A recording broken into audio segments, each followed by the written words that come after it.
आओ, पीछे से एक सीट आगे आओ। अरे नहीं, आगे आओ जल्दी से।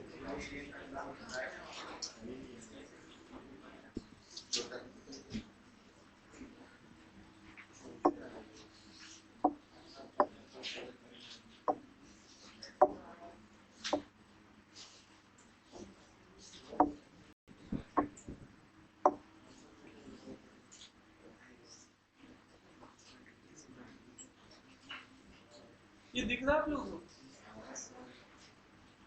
ये एक्चुअल में जो क्वेश्चन है, अगर हम लोग मार्किंग करना स्टार्ट करें कि हमें कौन से क्वेश्चन करने हैं, तो ये फंक्शन टॉपिक से क्वेश्चन है, ठीक है। तो ये हो गया, ये टाइम एंड वर्क से टॉपिक से क्वेश्चन है, ये हम लोग ट्राई करते हैं पहले बार में ही, है ना। नेक्स्ट ट्रेपेजियम वाला क्वेश्चन है, अभी हम लोग पढ़ भी रहे हैं, तो चलो इसको भी ट्राई करेंगे पहली बार में। Bag contains blue black balls, ratio का क्वेश्चन है, लग रहा था प्रोबेबिलिटी का, लेकिन लास्ट में रेशियो का क्वेश्चन है, इसको भी ट्राई कर लेंगे। मिक्सचर्स एंड एलिगेशन का क्वेश्चन है, फर्स्ट बार में ही ट्राई करेंगे। इंडाइसेस का क्वेश्चन है, ठीक है, इंडाइसेस सेट्स का क्वेश्चन है। अगेन ये काफी बड़ा क्वेश्चन है, इसके लिए भी हम लोग सेकंड बार में देखेंगे इसको। थर्ड ये नंबर सिस्टम का क्वेश्चन है, तो नंबर सिस्टम का क्वेश्चन भी हम लोग ट्राई कर सकते हैं फर्स्ट टाइम में, कोई बड़ा क्वेश्चन भी नहीं है, स्ट्रेट फॉरवर्ड डेटा है। ये मॉडल क्वेश्चन है, सेकंड बार में ट्राई करते हैं, ठीक है। तो cyclic quadrilateral, centre of the circle, area of quadrilateral अभी पढ़ ही रहे हैं, तो चलो ज्योमेट्री का क्वेश्चन फर्स्ट टाइम में ट्राई करते हैं।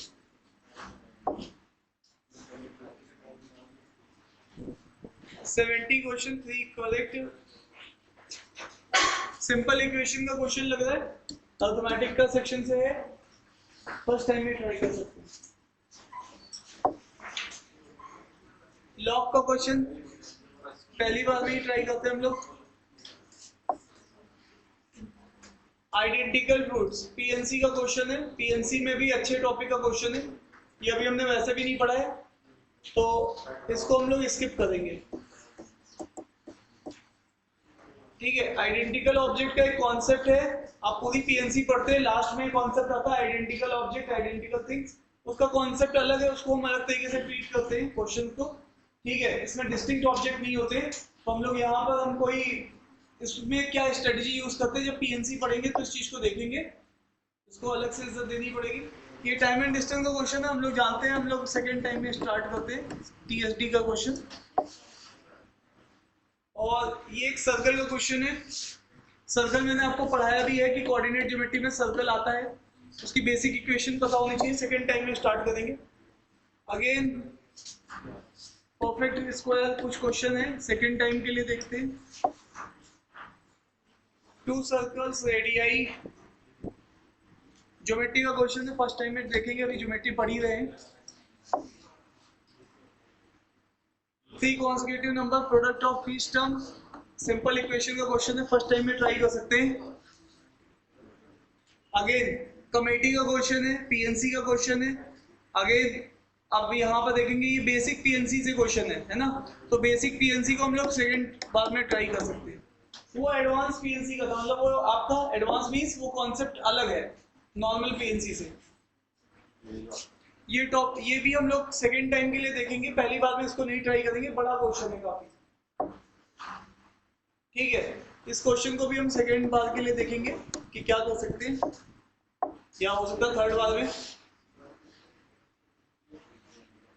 इक्वेशन का क्वेश्चन है, फर्स्ट टाइम में ट्राई कर सकते हैं, ठीक है। तो मोर और लेस अगर हम लोग यहाँ पे देखें, तो हमने फर्स्ट टाइम के लिए जो क्वेश्चन मार्क किए हैं, जो हम लोगों ने फर्स्ट टाइम के लिए क्वेश्चन मार्क किए हैं, वो क्वेश्चन है हमारे पास 1 2 3 4 क्वेश्चन हो गया, 5 6 क्वेश्चन, 7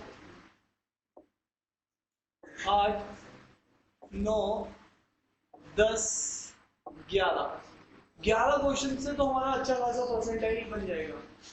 ठीक है, तो 11 क्वेश्चन हमने फर्स्ट टाइम के लिए किए रिव्यू के लिए कि फर्स्ट टाइम में हम इनको ट्राई करेंगे। ठीक है, तो चलिए पीछे से ही स्टार्ट कर लेते हैं या आगे से कहीं से भी स्टार्ट कर सकते हैं। चलिए पहले से स्टार्ट करते हैं।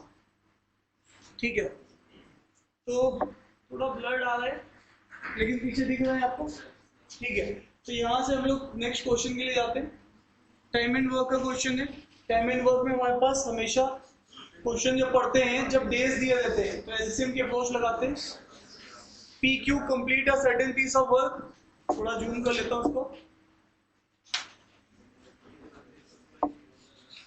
ठीक है, तो पी क्यू का इन complete a piece of work 24-36 days. Total work में डिफाइन कर सकता हूँ 72 यूनिट का। यहाँ से रेट ऑफ पी और रेट ऑफ क्यू भी आ जाएगा। आप लोग सब लोग जानते हैं rate is equal to work by time. लड्डू खाने हैं 72 और दिन है 24, तो 3 लड्डू पर डे खाएगा।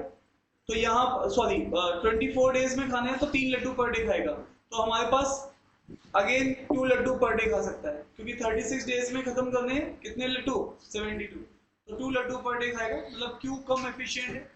अब कह रहा है when working alone they work on alternate days. Alternate days में वो काम कर रहे हैं। पी से स्टार्ट कर रहे हैं, टाइमलाइन बना के देख लेते हैं। पी आया पहले दिन, फिर क्यू आया, फिर पी आया, फिर क्यू आया, कुछ ऐसे करके बात बनेगी। ठीक है, starting with P. Further they will get a holiday after every 4 days. Okay, तो यहाँ पर हॉलीडे रहेगा, मतलब ये चीज ब्लैंक रहेगी, यहाँ पे कोई नहीं आएगा। ठीक है, फिर उसके बाद आगे बोल रहा है after the holiday the person who worked on the last day, है ना। तो लास्ट डे में तो क्यू ने काम किया था, तो last day before the holiday now start the work, मतलब अब काम की शफलिंग हो रही है। अब क्यू आएगा, फिर पी आएगा, फिर क्यू आएगा, फिर पी आएगा और फिर से हॉलीडे हो जाएगी और फिर उसके बाद से पी स्टार्ट करेगा। तो यहाँ से पी आएगा, फिर क्यू आएगा, फिर पी आएगा, फिर क्यू आएगा। हम हमारे पास फिर से यहाँ पे हॉलीडे हो जाएगा और फिर से यहाँ से क्यू स्टार्ट करेगा। तो आपको हमेशा जब भी ऐसा कुछ बनाते हैं तो आप पैटर्न को थोड़ा सा ऑब्जर्व किया करिए, 5-10 सेकंड रुक के पैटर्न देखा करिए कि पैटर्न बनता क्या है। तो पैटर्न से ही कहानी बनती है क्योंकि आगे की। तो आप यहाँ पे देखिए जो पैटर्न बनना है आपको पता है 5 दिन का पैटर्न बनना है। ठीक है, तो 5 डे पैटर्न बनना है हर बार। तो ये भी देखिए 5 डे पैटर्न बनना है हॉलीडे तक। ठीक है, फिर से 5 डे पैटर्न बनना है हॉलीडे तक, 4 दिन काम कर रहे हैं, 1 दिन हॉलीडे। तो 5 डे में एक्चुअल में इफेक्टिवली ये 3-2 मतलब टोटली 5 दिन में 10 यूनिट कंप्लीट हो रही है। 10 यूनिट 5 डे के अगेंस्ट में कंप्लीट हो रही है। ठीक है, तो अब आपके पास एक्चुअल में इसने बोला है कि कितने दिन में काम कंप्लीट हो जाएगा। तो अब आप यहाँ से समझ सकते हैं यूनिट है 10, दिन है 5। तो अब यहाँ पर आपके पास 72 यूनिट के लिए 10 यूनिट से डिवाइड करेंगे। ठीक है, आपने क्या बोला था आपको याद है, आपको बोला था टोटल वर्क और पैटर्न का वर्क।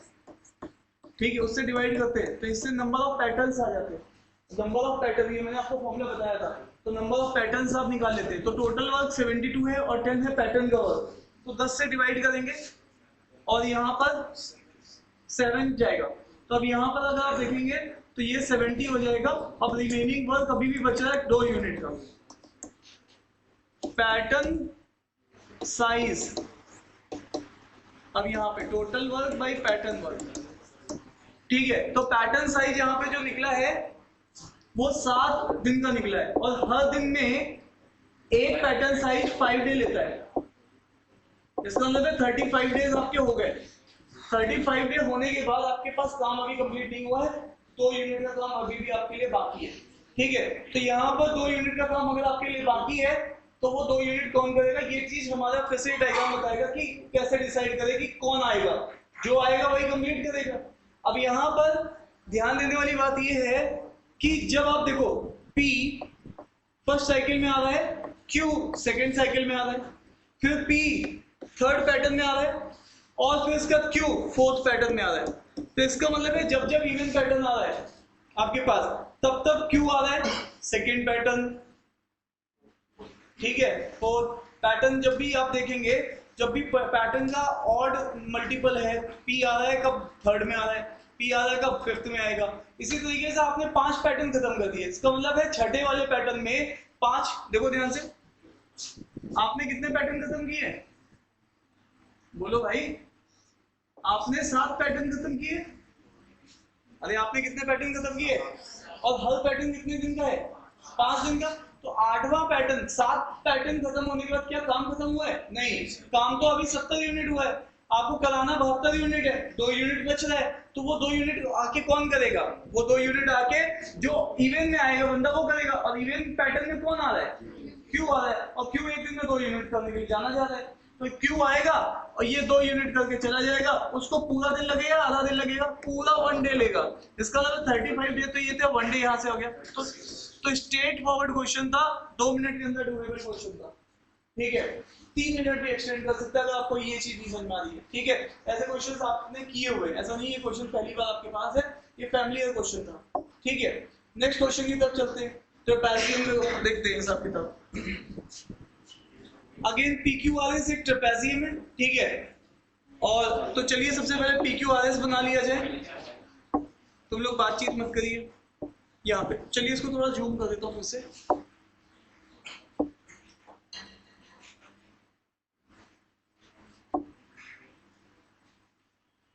PQRS एक ट्रेपेजियम है जिसकी लेंथ है पैरेलल है PQ साइड RS के। तो ये हमने PQ साइड बना दिया और यहाँ पर एक RS साइड, क्योंकि PQ की लेंथ कम है तो इसको हम लोगों को 9 लेना है और इस वाले को कुछ ऐसा ज्यादा लेना है। ठीक है, तो ये हो गया PQ और ये हो गया RS।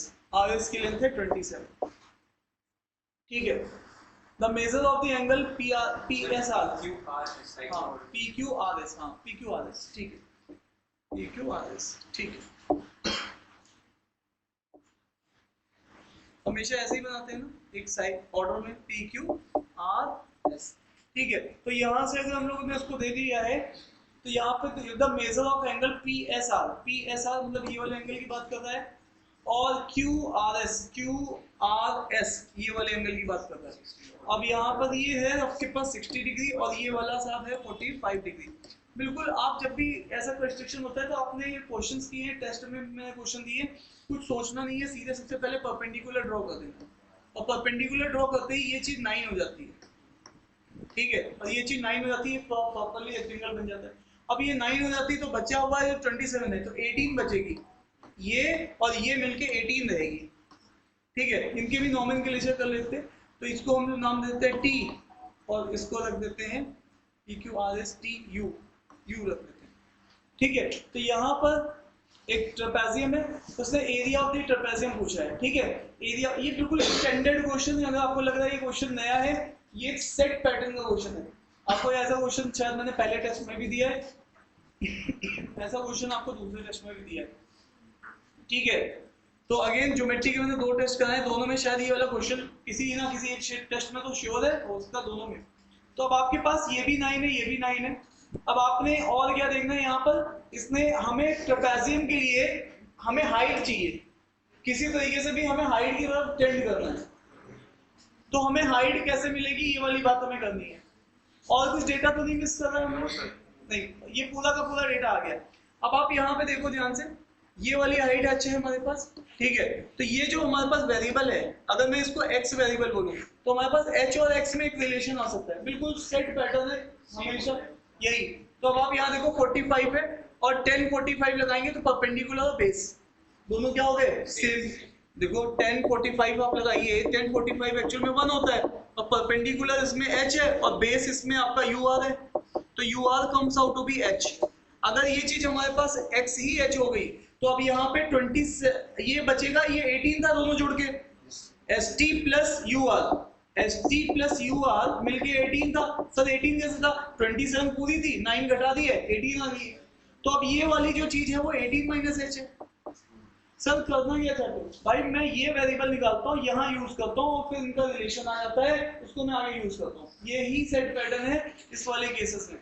तो अब आपके पास यहाँ पर है, आप जानते हो परपेंडिकुलर ड्रॉ किया है तो 30 60 90 का ट्रायंगल लगा लो या ट्रिग्नोमेट्री लगा लो, दोनों ऑप्शन आपके पास है। ठीक है, तो आप इस वाली हाइट को निकालना चाहते हो, PT को। ठीक है, तो मान लीजिए मैंने यहाँ पे साइन लगा दिया, साइन 60 डिग्री लगा दिया। साइन 60 डिग्री क्या होता है? परपेंडिकुलर। अच्छा, मुझे फिर से 10 लगाना पड़ेगा, है ना? तो आप 10 लगा लो, या फिर आप 60 30 90 का ट्रायंगल लगा लो, है ना। आपको पता है ना 30 60 90 का ट्रायंगल का भी मैंने बताया, आपको याद होना चाहिए। अरे बोलो भाई। तो यहाँ पर मान लीजिए आपने 10 ले लिया, 10 60 डिग्री ले लिया साहब। 10 60 डिग्री होता है परपेंडिकुलर, परपेंडिकुलर है पीटी, और पीटी फिर से है चीज है, ठीक है। दोनों जगह हाइट हमेशा पैरेलल साइड की सेम होती है। अब यहाँ पे हो जाएगा base, that is 18 minus H. अब ये जो चीज होती है √3 होती है, ठीक है। तो अब आप √3 से इसको मल्टीप्लाई करेंगे तो 18 √3 आ जाएगा, और √3h आ जाएगा, और ये h आ जाएगा। इधर भेज दो, h comes out to be 1 plus √3, ऐसा आ जाएगा, और ये हो जाएगा 18। तो h comes out to be how much, 18 plus, है ना, ये हो जाएगा। यहाँ से अगर हम लोग लेके जाएंगे 1 प्लस √3, ठीक है। तो यहाँ पे हो जाएगा 1 प्लस √3। सर 18 आएगा इक्वल टू में जो लास्ट सेकंड स्टेप है 18 हाँ 18 √3 यहाँ पे ना, ये ठीक है। तो ये आपके पास ये वाला आ गया सब। आप हाइट के पीछे क्यों पड़े थे भैया, जो ट्रेपेजियम का एरिया होता है वो देता ही है हाफ बेस, बेस तुम्हें पता है 27 है, इनटू हाइट, हाइट तुम्हें चाहिए सर बेस नहीं सम ऑफ पैरेलल, हाँ sum of parallel side, sorry एक मिनट। ट्रेपेजियम का एरिया हम लोग क्या बोलते हैं, a plus B into H, है ना। ये एरिया ऑफ ट्रेपेजियम होता है। ये 27 है और ये क्या है 9, तो ये कितना आ जाएगा 36, ये है हाफ, और ये वाली चीज अभी अभी आपने निकाली है 18 √3। तो अब आप कहोगे साहब ये मुझे याद नहीं रख पाऊंगा मैं, तो भैया तुम फिर याद क्या रखोगे, ये तो ट्रेपेजियम का पहला बेसिक क्वेश्चन है जो मैंने कराया तुमको। अब यहाँ पर इस चीज को थोड़ा सा गड़बड़ कर दिया हमने, नेगेटिव नहीं होना चाहिए, √3 + 1 लेना है।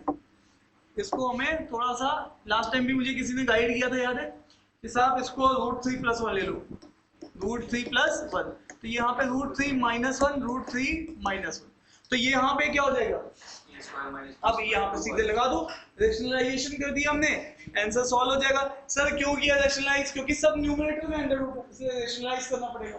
तो ये अगर आप सोच रहे हो ये क्वेश्चन पहली बार करो, ये 2 मिनट के अंदर क्वेश्चन करना आपको, क्योंकि इस सेट पैटर्न का क्वेश्चन है, इसमें कुछ भी चेंज उसने किया ही नहीं है, ये तो इसमें कुछ भी नहीं किया उसने। मतलब ये ट्रेपेजियम जो पढ़ाया जाता है तो अगले दूसरी या तीसरी प्रॉब्लम ये होती है, ठीक है। तो यहाँ पर ये 18 आ जाएगा।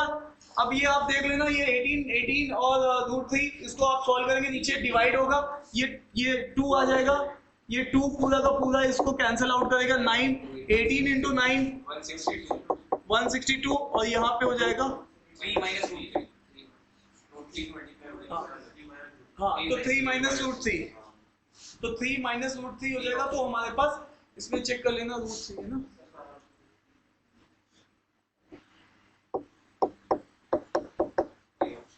ठीक है। तो ये वाला हमारे वाला ऑप्शन है।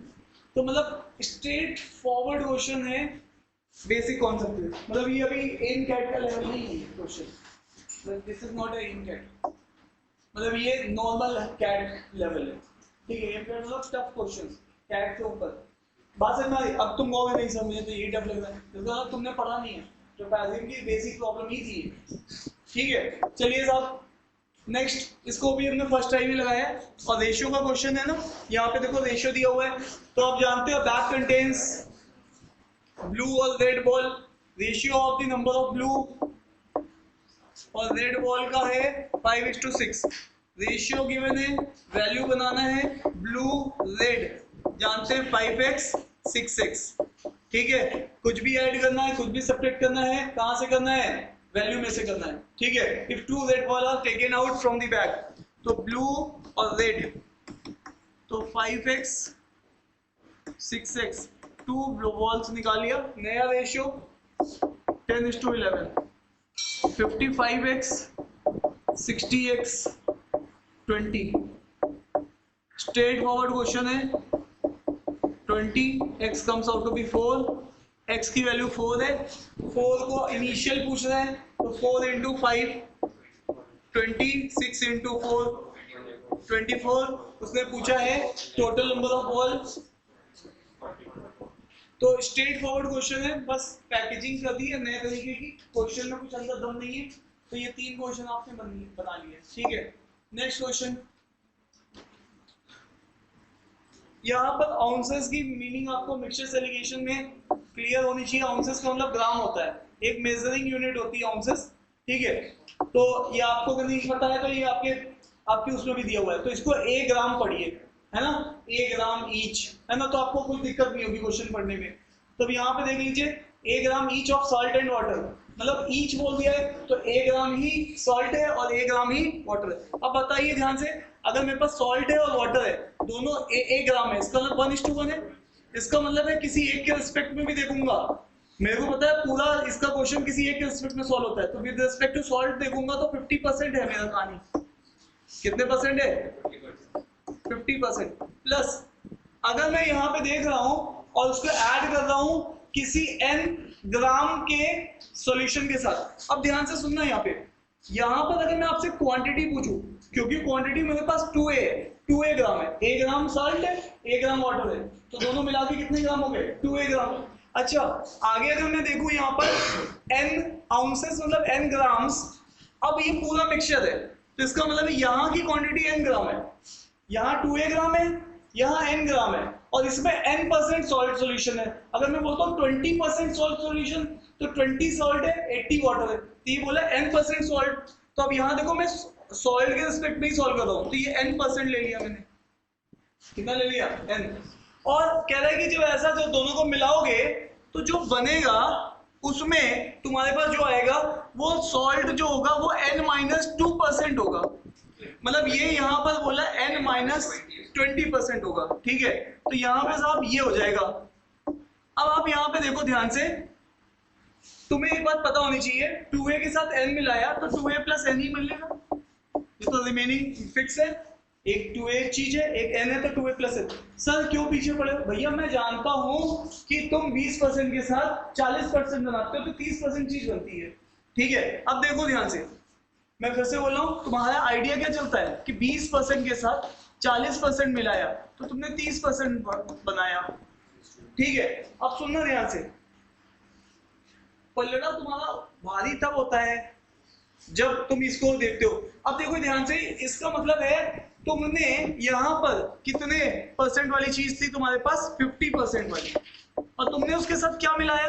n% वाली चीज, और तुम बना क्या रहे हो? n-20% वाली चीज। तो भाई मेरे ये चीज कम है या ज्यादा है? ये ज्यादा है, ये कम है, तो ज्यादा में से कम घटाओगे, ज्यादा में से कम को घटाओगे, और ज्यादा अभी कौन होगा? दूसरा वाला, ये वाला ज्यादा होगा, इसमें से कौन घटाओगे? कम घटाओगे, तो इस बार कौन ज्यादा होगा? n-20 ज्यादा होगा, और उसमें से क्या घटाओगे? 50 घटा दोगे। यहाँ पे आई होप की बात समझ में आ रही है, ठीक है। अगेन अगर हम लोग यहाँ से देख रहे हैं तो अब आप जान रहे हो कि इन दोनों का, इससे हमारे पास क्वांटिटीज ऑफ मटेरियल्स आता है या क्वांटिटीज ऑफ सॉल्यूशंस आता है, और क्वांटिटीज को हम इसकी पहले से जाने हैं 2a और n है, मतलब जो भी ये रेशियो आएगा वो 2a:n के बराबर होगा। तो अब यहाँ से अगर तुम इसको एक स्टेप और सॉल्व कर दो तो यहाँ से ये तो निपट गया, और ये तो प्लस का 20 बचा, इधर ये आया प्लस का 20, और उधर जो बच रहा है n-70, ठीक है, और ये आ रहा है 2a/n के बराबर है। यहाँ से ये भी निपट गया, ये तो 10 हो गया, यहाँ से कितना आ गया? 10n, और ये कितना हो गया? na, और ये कितना आ गया? 70a। कोई बात नहीं है, अभी हम लोग यहाँ पर देख लेते हैं, तो इसने a ही पूछा है तो हम इसको फिर a को वैसे ही रख लेते हैं, a(n-70), तो a comes out to be 10n/n-70। इसने a की वैल्यू पूछी है, तो ये हमारे पास ऑप्शन सी है, ठीक है। तो इसका मतलब है अगर ये चीज हमको साहब ये ऐसा बोलता है 20 के साथ 40 मिलाई जा रही है, ये वो तो मैं कर लेता हूँ, लेकिन आपने मुझे सारी चीजें वेरिएबल में दे दी है तो मैं फंस गया। तो ऐसा तो ना, आपको कॉन्सेप्ट फंस गया, कॉन्सेप्ट तो वही चल रहा है, ज्यादा कम बीच की कोई चीज और क्वांटिटीज ऑफ मटेरियल्स, यही तो बनता था। अरे हाँ या ना? तो आई होप की क्वेश्चन में उसने हमें कहाँ फंसाने की कोशिश की? उसने ये टेस्ट करने की कोशिश की है कि क्या तुम वेरिएबल्स में अगर मैं वही चीज दे रहा हूँ तुम्हें तो क्या तुम कंफर्टेबल हो? हाँ मैं हूँ कंफर्टेबल, मेरे को तो वही बेसिक पता है, मैं वही लगाऊंगा। इंडाइसेस का क्वेश्चन है, मैं थोड़ा इसको सेकंड राउंड में ट्राई करता हूँ।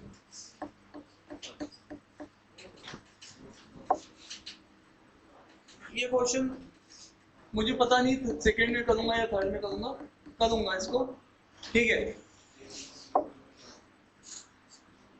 ये क्वेश्चन हमारे पास नंबर्स का है, इसको हम फर्स्ट राउंड में रख सकते हैं। तो यहाँ से अगर हम लोग देखेंगे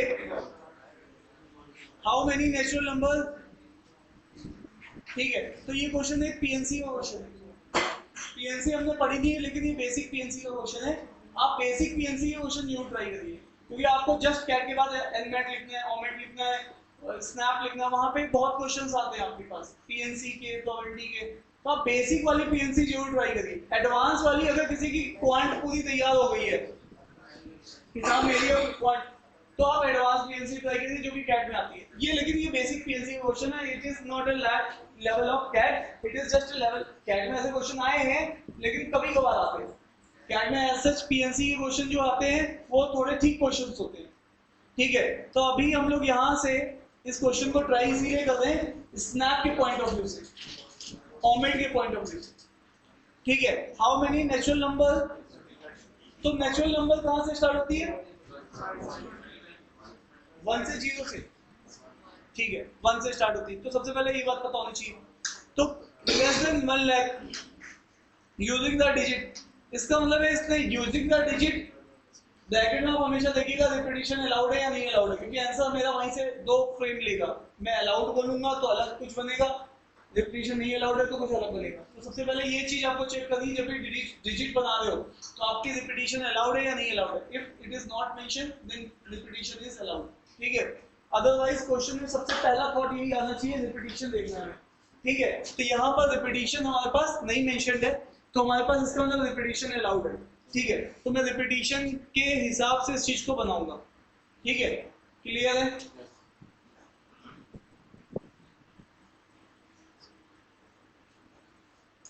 दूसरी चीज मुझे ये देखना है, इसने मेरे ऊपर कोई लिमिटेशन लगाया है कि 3 डिजिट नंबर बनना है, 2 डिजिट नंबर बनना है, 7 डिजिट बनना है, तो इसने कोई लिमिटेशन नहीं लगाया।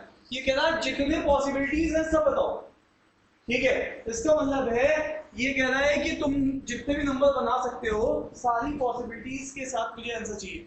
अब मेरे पास यूज डिजिट, ये एक्चुअल में मैं अगर आप ध्यान से देखेंगे जब पीएनसी पढ़ाता हूँ तो शायद ये मेरी दूसरी क्लास या पहली क्लास की एंड वाली चीज है। अगर आपने वो पढ़ रखी तो आप ये क्वेश्चन तुरंत बना लोगे, क्योंकि वहां पे हमने इसके सारे केसेस देख रखे हैं, ठीक है। तो it is straight forward question of basic PNC, ठीक है। यहाँ बेसिक पीएनसी पहले कभी कभार ये कैट में पूछे जाते थे ऐसे क्वेश्चन, अब नहीं पूछ रहा है ऐसे क्वेश्चन। अब ये क्वेश्चन स्नैप पूछ रहा है, एनमेट पूछ रहा है, ठीक है। तो यहाँ पर देखिएगा ध्यान से, तो हमें 1 लाख में हमारे पास 5 जीरो होते हैं,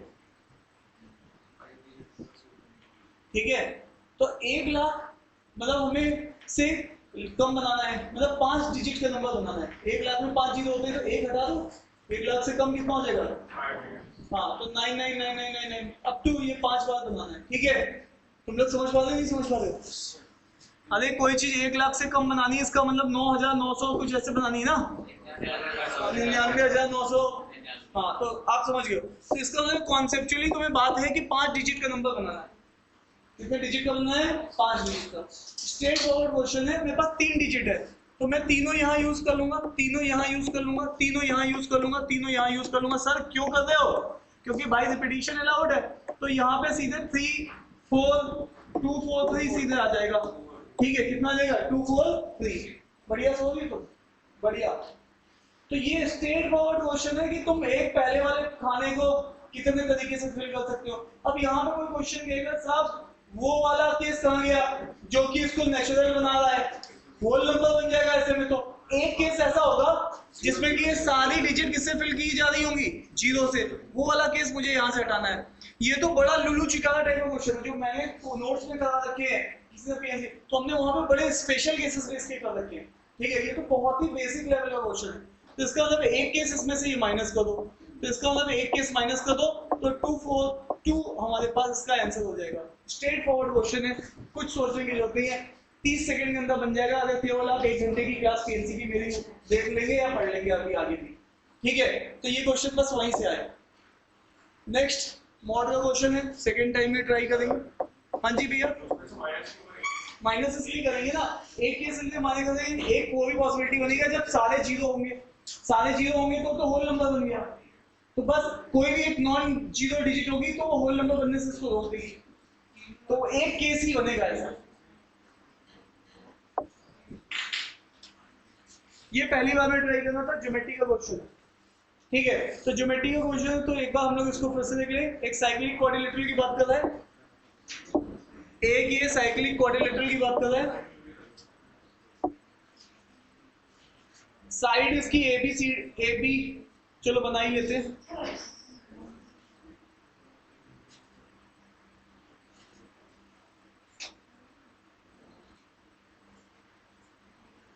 एक बात ध्यान रखना, सर्कल में पॉइंट मुझे लिखवाना था, मैंने 20 पॉइंट बोले थे ना, 20 या 22 पॉइंट, हाँ 16 हो गए थे।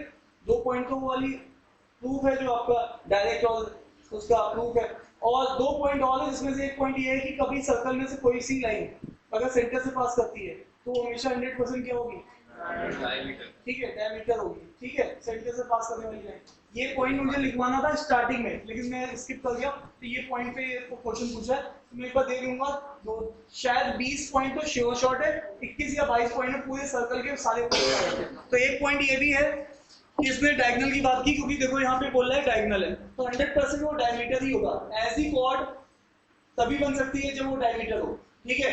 ये सर्कल की पहली डेफिनेशन है कंस्ट्रक्शन ऑफ सर्कल की। इसी तरीके से ऐसा बोला जाता है कि सर्कल में मुझे कोई भी तुम 3 नॉन कोलिनियर पॉइंट दे दो तो मैं एक सर्कल ड्रॉ कर सकता हूँ 3 पॉइंट से, ये भी एक डेफिनेशन है।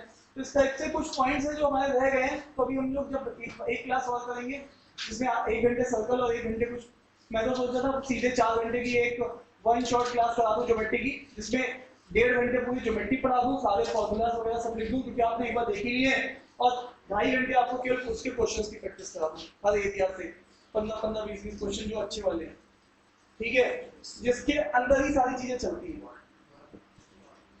चलिए साहब, अब यहाँ देखिएगा इनर साइक्लिक कोऑर्डिनेटर। आज मैंने मैम से बोला था सुबह, कल बोला था, कल बात की थी, मैंने कहा था एक काम कर लेते, एक कैट हटा देता, सुबह 1 शॉर्ट क्लास ले लेते ज्योमेट्री की, सुबह से लेके शाम तक, मतलब सुबह 10 बजे से लेके मंडे नहीं, तो कह रहे नहीं अब थोड़ा फिर गुस्सा होते हैं, फिर कहते हैं कि अरे मेरा शेड्यूल ऐसा कुछ, चलो कोई बात नहीं, एक कैट तो एक ज्योमेट्री की 1 शॉर्ट क्लास हम लोग प्लान करेंगे। अब हम लोग ज्योमेट्री वीक डेज पे नहीं पढ़ेंगे, कुछ और टॉपिक्स पढ़ेंगे, ठीक है। अब एक 1 शॉर्ट क्लास ही होगी ज्योमेट्री की, वो सीधे सीधे या तो संडे ही होगी या फिर हो सकता है सैटरडे हो, ठीक है। चलिए, वो सीधे क्लास 5 घंटे 6 घंटे की जो भी क्लास होगी उसमें पूरी ज्योमेट्री में पढ़ाऊंगा।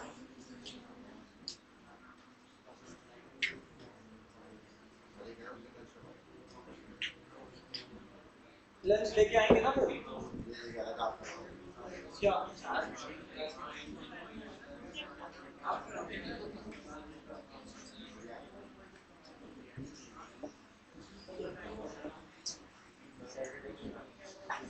साइक्लिक कोऑर्डिनेटर हम लोग जानते हैं, प्लीज बातचीत बंद कर दीजिए। ABCD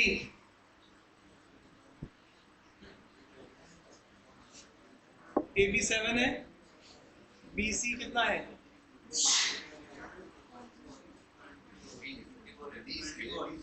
24 है ना?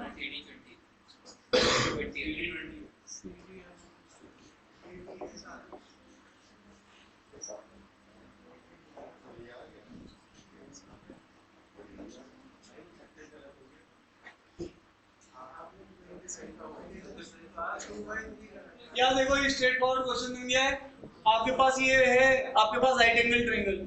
अगर आपको बस ये बात पता है कि कोई लाइन जो कि सेंटर से पास करेगी वो डायमीटर होगी, और डायमीटर सबटेंड 90 डिग्री एंगल, तो ये तो राइट एंगल ट्रायंगल की ट्रिपलेट बन गई है। ये 25 हो जाएगी, फिर 25, 20 और ये वाली कितनी आ जाएगी? अरे बोलो यार, 15। तो ये पाइथागोरस ट्रिपलेट बन गई। 2 राइट ट्रायंगल्स के एरियाज है, यही पूछा है। तो हाफ बेस इनटू हाइट, तो यहाँ से तो ये हो जाएगा 150, और दूसरा वाला भी देखोगे हाफ बेस, और ये हाइट है 24, 12, और ये हो जाएगा 84, तो ये 234। या फिर आप वहाँ पे हीरोन्स फॉर्मूला भी लगा सकते हैं, सारी साइड नोन्स है, बट वो लेंथी हो जाएगा, ठीक है। चले आगे। तो इसमें मेनली ये पॉइंट था कि डायगोनल जो है सेंटर से पास कर रहा है, इसका मतलब वो डायमीटर है।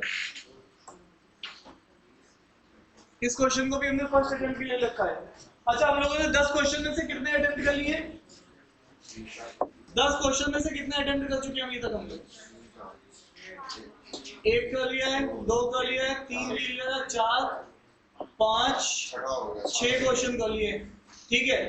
और अब हम लोग 6 क्वेश्चन कर चुके, मतलब 10 में से 6 क्वेश्चन हमने ट्राई किए अभी तक, ठीक है। अब आइए, Prasad writes an examination which is having 70 questions, 3 marks given to correct question, 1 mark deducted for incorrect question. Prasad attempted only half the total number of question. इसका मतलब उसके attempt जो है वो 35 है,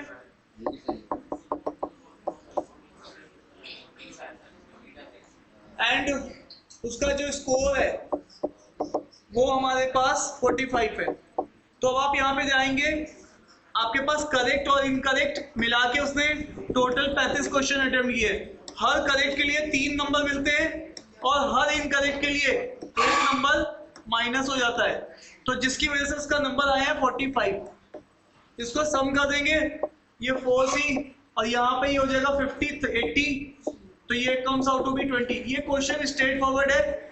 मैंने आपको बताया है कि भाई साहब पार्क में कुछ बॉयज आते हैं बाइसिकल लेके, ट्राइसिकल लेके, अगर वो बॉयज 70 हैं, उसके बाद जब टायर काउंट किए तो बाइसिकल के 2 टायर्स हैं, ट्राइसिकल्स के 3 टायर हैं, तो 160 है। बॉयज बाइसिकल एंड ट्राइसिकल बताइए। ऐसे 10 क्वेश्चन मैंने आपको ऑलरेडी करा रखे हैं, ठीक है। आपको मैंने हॉर्स लेग का क्वेश्चन बता रखा है कि कुछ मैन आते हैं, कुछ हॉर्सेस आते हैं।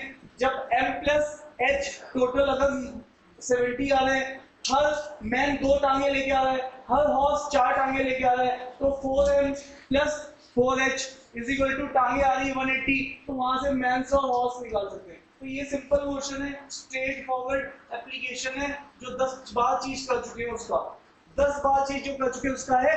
नहीं मानो तो परसेंटेज का हॉर्स लेग खोल लो, ऐसी 10 इक्वेशन तो मैंने वहीं पे बनवा रखी है, ठीक है।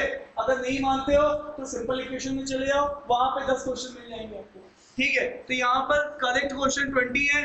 उसने पूछा था कितने आंसर करेक्ट किए हैं, 20, तो 20 हमारा आंसर है। क्वेश्चन पूछ रहे ना, मार्क्स पूछता 3 हो देते, मल्टीप्लाई 60,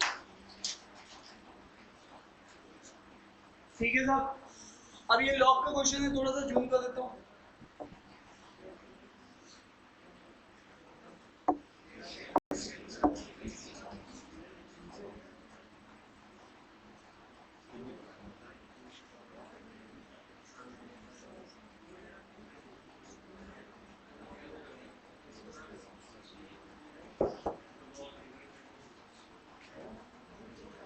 लॉग का स्ट्रेट फॉरवर्ड क्वेश्चन है और आपको प्री रिक्विजिट है 2 की पावर 12 तक याद होना। 2 की पावर 1, 2 की पावर 2, 2 की पावर 3, 2 की पावर 4, 2 की पावर, अगर याद नहीं है तो ये क्वेश्चन भूल जाओ। अब यहाँ पर दूसरी बात आपको पता है, यहाँ पर log 2 का स्क्वायर और 2 की पावर 5 log, सर ऐसा क्यों कर रहे हो भाई? मैं इसलिए कर रहा हूँ कि सारे 2 की पावर्स p/q फॉर्म बन जाए, सिंपलेस्ट फॉर्म आ जाए। 128 होता है 2 की पावर 7, मुझे सीधे याद होना चाहिए, कहीं कुछ कंफ्यूजन नहीं होनी चाहिए। पीछे हंस रहा है एक लड़का बैठ के, कह रहा है कि अरे सच में याद होना चाहिए। 2 की पावर 4 और ये है log 2 और ये है √x, ठीक है। अब यहाँ से अगर हम लोग देखेंगे तो आप जानते थे यहाँ से p आता है, यहाँ से q आता है, तो ये बन जाएगा 5/2 और ये बन जाएगा log 2 और 2। ये सब कोई मतलब नहीं लिखने का, ये 1 होता है ना। आप जानते हो पहले से कि log a क्या आता है 1, ठीक है। तो ये 5/2 बचेगा, इधर से ये 7 आएगा, इधर से ये 2 आएगा पावर वाला, तो 7/2। अब आप यहाँ पे देख सकते हो, यहाँ से ये आएगा 4 और ये 1 ही पावर है, इसको मत बाहर निकाल देना कि इस वाले 2 को बाहर निकाल दिया, तो ये 4/1 है। और ये है log 2 और ये x की पावर हाफ है, ठीक है। मैं बाहर हाफ भी निकाल सकता हूँ, ठीक है। तो यहाँ पर चलिए इसको देख लेता हूँ, ये 7 + 5 12, 12/2 6, 6 - 4 2। तो मेरे पास जो क्वेश्चन बन रहा है ये बन रहा है हाफ log 2x, ये 2 इसके साथ मल्टीप्लाई हो जाएगा, ये हो जाएगा 4। तो तुम्हारे पास जो बचा log 2 × 4। तो मैं हमेशा एक ही बात बोलता हूँ, बेस की पावर मैं क्या लूं, क्या तुम्हारे सामने है, ताकि मैं क्या बन जाऊं, नंबर बन जाऊं, ठीक है। मैं कैसे पढ़ता हूं इस चीज को,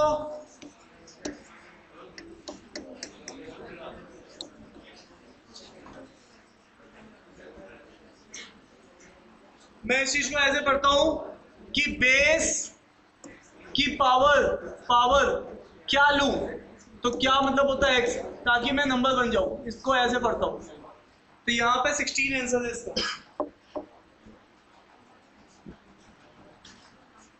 ठीक है साहब, तो यहाँ पर ये भी क्वेश्चन हमने बना लिया है। ये वाला क्वेश्चन मैंने स्किप में डाला क्योंकि ये पीएनसी थोड़ा सा एडवांस लेवल की बात कर रहा है कुछ नहीं इसमें, लेकिन आपको बेसिक पीएनसी जब आएगी आइडेंटिकल वाले को अलग तरीके से ट्रीट करते हैं। इसको सेकेंड टाइम के लिए ट्राई किया हमने, सेकेंड टाइम के लिए, फर्स्ट टाइम ज्योमेट्री का क्वेश्चन हमने फर्स्ट टाइम के लिए डाला है इस वाले एम कैट में, क्योंकि ज्योमेट्री लगभग हम लोग देख चुके हैं।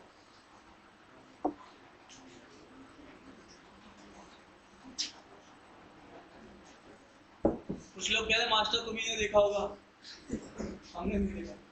तो इनफैक्ट अभी यहां से देखेंगे 2 सर्कल C1 C2, तो 2 सर्कल की बात कर रहा है, दोनों का रेडियस 3 है, मतलब आइडेंटिकल सर्कल है, सेंटर्स x y है, ठीक है, इंटरसेक्ट कर रहे हैं ईच अदर को, और such that line X Y joining the centre intersect C1 C2 circles को बता रहा है कि कहाँ टच करती। चलो कोई एक फिगर बना लेते, एक ये आइडेंटिकल है ना, आइडेंटिकल टाइप का ही कुछ बनाएंगे।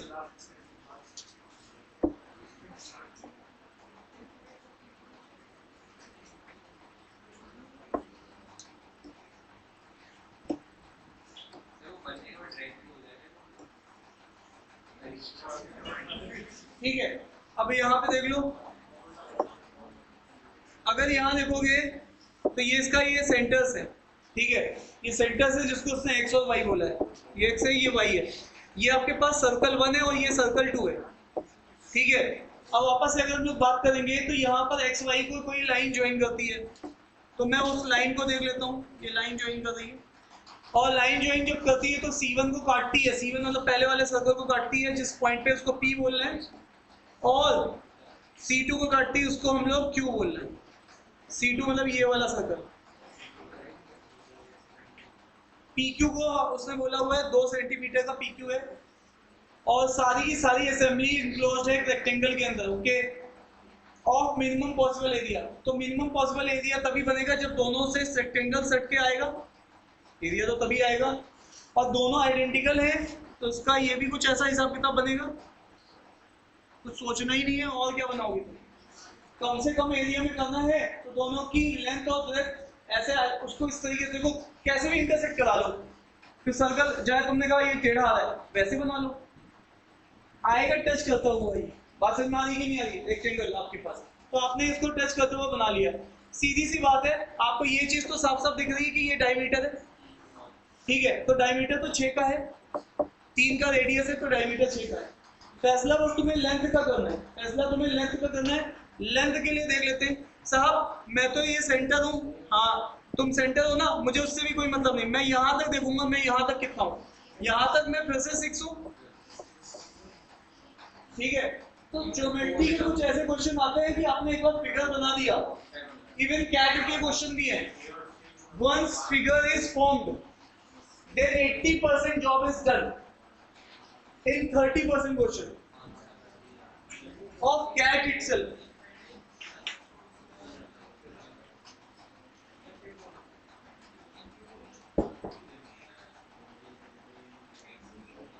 अब आप यहां पे देखिए, ये वाला रेडियस इस पॉइंट से लेके यहां तक कितना है, 3 है, तो ये वाली डिस्टेंस कितनी है, 1, तो ये वाला बचा हुआ रेडियस है 3, तो इसका मतलब ये वाली चीज कितनी है, 4।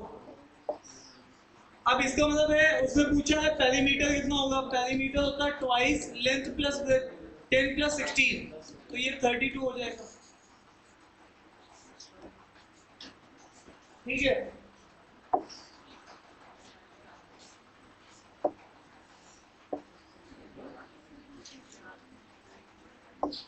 तो इंपॉर्टेंट ये है कि लड़ता कौन है, यहाँ पे आप देख रहे हो ना, अगर जैसे हथियार डाल दिए यार ये टॉपिक ट्राई नहीं किया है, टॉपिक पढ़ा नहीं है, आपको एक बार क्वेश्चन को भी देखना है, हो सकता है क्वेश्चन तुम्हारा अर्थमेटिक का क्वेश्चन हो सकता है काफी टफ पड़ जाए, तो तुम क्वेश्चन को एटलीस्ट सिलेबस को तुम थोड़ा सा ऐसा करके जाओगे कि तुम्हें हर टॉपिक थोड़ा थोड़ा आना चाहिए। अब देखो अर्थमेटिक का क्वेश्चन है, बेसिक निकल जाएगा, लेकिन देखो कितना क्वेश्चन कैसा बनना है, वो अच्छा खासा टाइम ले लेगा ये क्वेश्चन।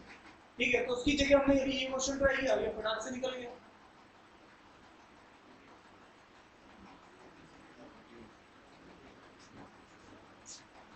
देखिए the sum of 3 consecutive natural number, 3 consecutive natural number n, n+1, n+2। Sum बोल रहा है तो हम इसको सम बोल देते हैं। तो ये 3n+3 हो जाएगा और 30 है, तो 3n comes out to be 27, n comes out to be 9। और कह रहा है इसका प्रोडक्ट बताओ, तो एक्चुअल में 9, 10, 11 का मतलब 99 + 10 990। सीधे आंसर क्या बात समझ में आ रही है? क्यों दिया इसने ये क्वेश्चन? एक्चुअल में तुम्हें बेसिक आता है नहीं आता है कि तुम बस इसी नंबर सिस्टम का हवा बना के बैठे हो। बेसिक पीएनसी का क्वेश्चन है, ट्राई करेंगे इसको हम लोग आगे। क्वेश्चन थोड़ा सा लेंथी लग रहा है इसलिए मैं पहली बार में इसको नहीं देख रहा।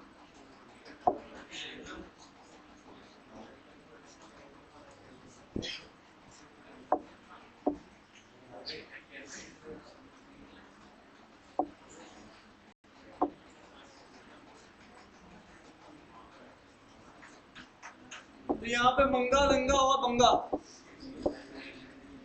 कुछ मार्बल्स है इनके पास। 5 times the number of marble with ranga equal to the 7 times marble with manga। मंगा रंगा का ये हिसाब किताब है। आप जानते हो आशीर्वाद मेथड क्या कहता है, R/M। ठीक है, इसके ऊपर हाथ रखोगे ये 7 है, इसके ऊपर हाथ रखोगे ये, तो रंगा का 7 है और मंगा का 5 है। ठीक है, आपने लिख लिया। नेक्स्ट अगर आप देख रहे हैं आगे कह रहा है while 5 times the number of marble with manga equal to the 7 times of the banga। ठीक है, equal to the 7 times the number of marble with banga। तो यहाँ पर कॉमन पर्सन इसमें मंगा है, तो मैंने यहाँ पर इस चीज को ऐसे पैटर्न में लिखना है। देखो हेलो, हाँ देखो आज तुमने जय मेरे आंखों में आंसू ला दिए। कंबाइनिंग रेशियो करना तुम जानते हो है ना, तुम्हें इशारा आ गया कि रंगा मंगा बंगा। तो यहाँ पे लिखोगे तुम 7 और यहाँ लिखोगे 5, ये पहला रेशियो है। अब यहाँ पे देखो मंगा इज टू बंगा, तो ये 7:5। तो मंगा कितना है 7 और बंगा कितना है 5। और आप जानते हो कॉमन पर्सन है, इसको मल्टीप्लाई करोगे 5 और 7, ये कितना 49। ये इनके बीच का क्या आ गया है रेशियो। अब ये कह रहा है ये रेशियो आ गया है, इसका मतलब है what is the minimum number of marble.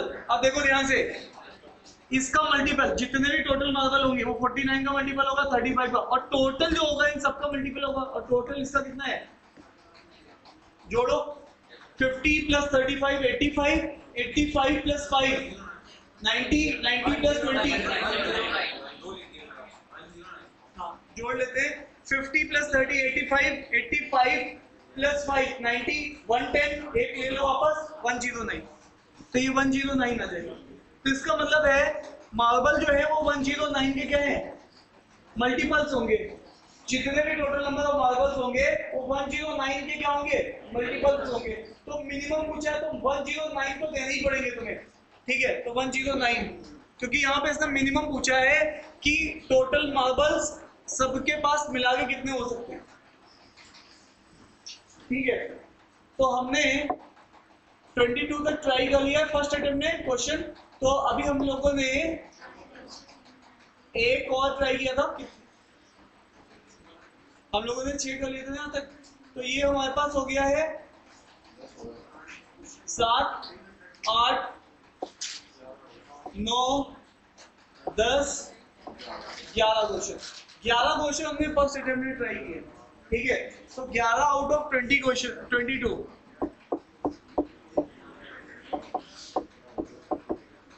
50%। इसमें क्या स्कोर आ रहा है देखो, इसमें जो हाईएस्ट मार्क्स जो है किसके हैं? हाईएस्ट 66 मार्क्स हाईएस्ट है। फुल ही है, फर्स्ट फुल का नहीं देखना हमें, ये देखना 99 कितने पे पहुंचा है। 99.99 नहीं देखना हमें, 99 चेक करना है कि 99 वो तो रिपीटर्स हो सकते हैं, टीचर्स हो सकते हैं, ठीक है।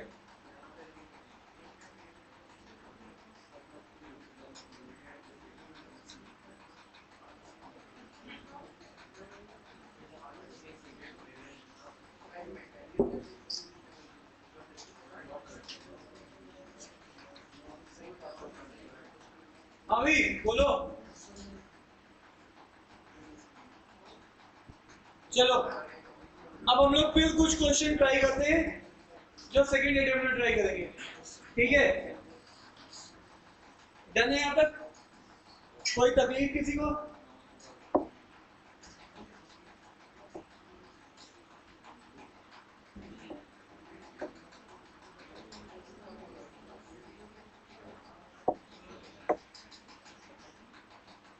अब देखिए ये फंक्शन का अगर थोड़ा सा भी एडवांस क्वेश्चन होता तो मैं छोड़ देता हूँ क्योंकि मैंने फंक्शन नहीं पढ़ाया, मॉड पढ़ाया, फंक्शन नहीं पढ़ाया अभी आपको।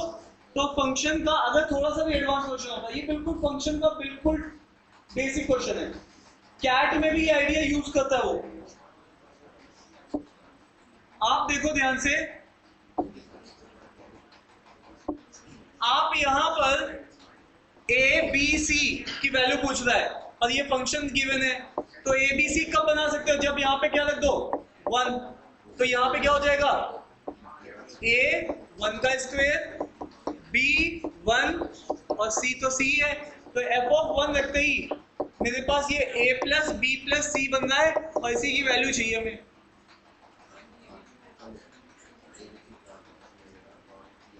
तो मैं जिसकी वैल्यू चाहिए तुमने वो दे दिया। तुम्हें किसकी वैल्यू चाहिए? एफ ऑफ 1 की। एफ ऑफ 1 एक ऐसा फंक्शन है जो तुम्हें a प्लस बी प्लस सी दे रहा है, तो तुम्हें यहां पर ये एफ ऑफ 1 तुम बनाना है, तो x को तुम क्या रखोगे? माइनस का 4। तो यहां पर तुम सीधा सा यहाँ पे माइनस का 4 प्लस 5 कितना हो जाएगा? एफ ऑफ 1, ठीक है। तो यहाँ पर -4 रखोगे तो 2 इंटू -4 का स्क्वायर, 15 इंटू -4 और प्लस 29, तो ये हो जाएगा 16, 32, कितना हो जाएगा ये? प्लस का कितना बैठ रहा है ये?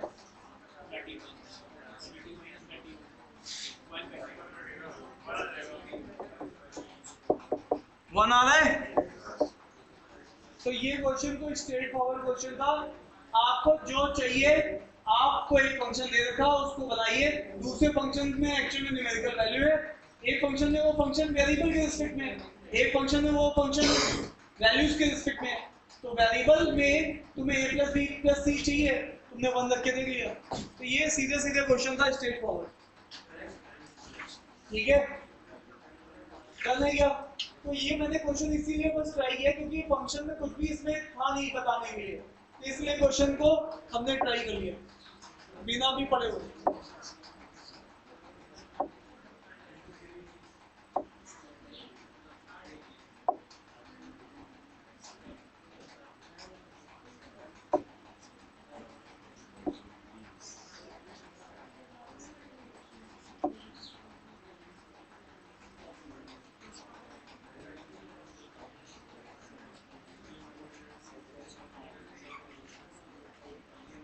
अरे बातचीत क्यों कर रहे हो भाई? ओम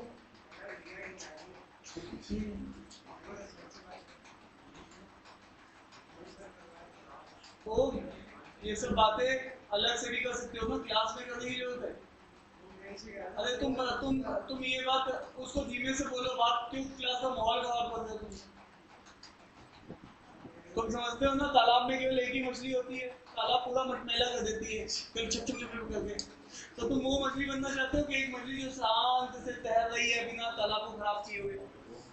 बताओ कौन सी मछली बनना पसंद करोगे? वो मछली या वो चुपचाप जो शांत तरीके से तैरती रहती है, एक एंड से दूसरे एंड भी पहुंच जाती है बिना किसी को बताए हुए, लाइक अदिति।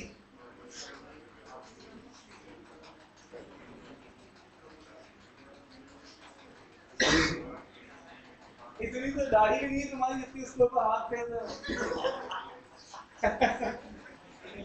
जय भैया फेर रहे तो मेरे को समझ में नहीं आया कि हाँ वो ऐसे ऐसे फेर रहे हैं। तुम्हारी इतनी तो दाढ़ी नहीं थी, तुम हाथ फेर। तुम्हें तुम्हें उसको कहना चाहिए भाई बाद में बात करेंगे, पहले यहाँ फोकस कर ले तू। अभी चलिए अब यहाँ पर देख लेते हैं। ABC पॉजिटिव इंटीजर्स है such that A की पावर B की पावर C 256 है। अब आपको देखो ये क्वेश्चन कब तक आपसे बनेगा नहीं, जब तक आप पावर्स नहीं जानते हो, है ना। पावर्स जानना सबसे मेन बात है।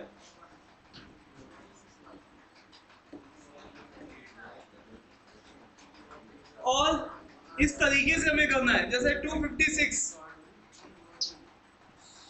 256 को तुम्हें पता होना चाहिए 1 1, ये भी लिख सकते हैं हम। तो यहां पर ये जो नंबर बनना है A plus B plus C 258 बनना है। तुम क्या इससे कम कर सकते हो इस चीज को? अब यहां पर फिर से तुम क्या करोगे, 256 का जस्ट आधा कर दो, लेकिन पावर भी रेस करनी है, तो ये कहानी तो 2 की मल्टीपल्स की पावर में ही चल सकती है। अब आप यहाँ पे देखो, हाँ 16 का स्क्वायर, वेरी गुड।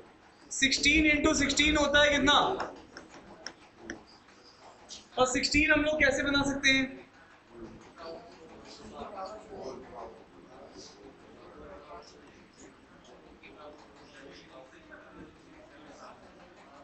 ऐसे भी बात नहीं बनेगी,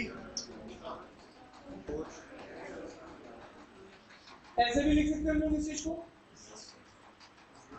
256 ही आ जाएगी। ये कितना होगा? 16 प्लस 2 प्लस 1, ये होगा 19। तो तुम्हें एक आइडिया लिख के मिलेगा, ऐसे नहीं मिलेगा। वो लिखोगे तुम कब? जब तुम्हें वो पावर्स मैंने बताई थी ना, वो पूरी टेबल्स पावर्स की, वो तुम्हें आ रही होगी। बोलो भाई,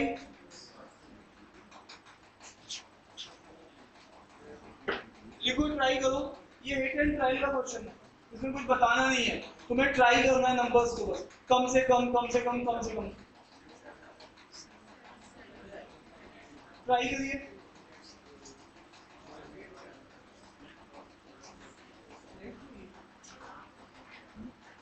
चलाओ धीरे।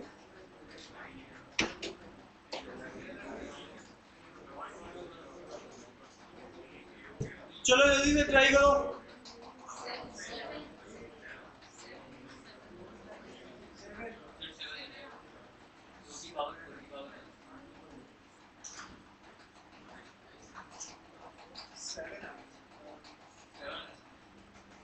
तो अब तुम्हें ये आइडिया, ये तुम कहोगे कि टीचर तुम्हें बताएगा, इसमें टीचर के पास कोई कॉन्सेप्ट नहीं है, ये that is the hit and trial question.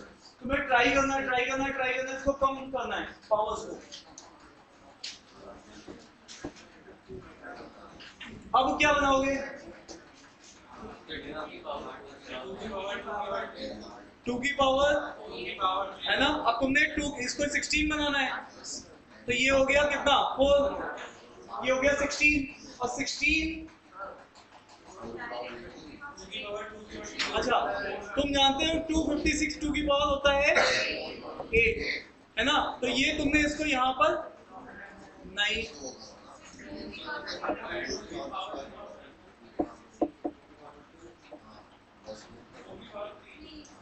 अब यहाँ पर देखो तुमने कैसे लिखा इसको, 2 की पावर 8 लिखा, 2 की पावर 2 लिखा। अब तुम्हें यहाँ पे 8 चाहिए, तो इसके ऊपर पावर रेस करनी है कितनी?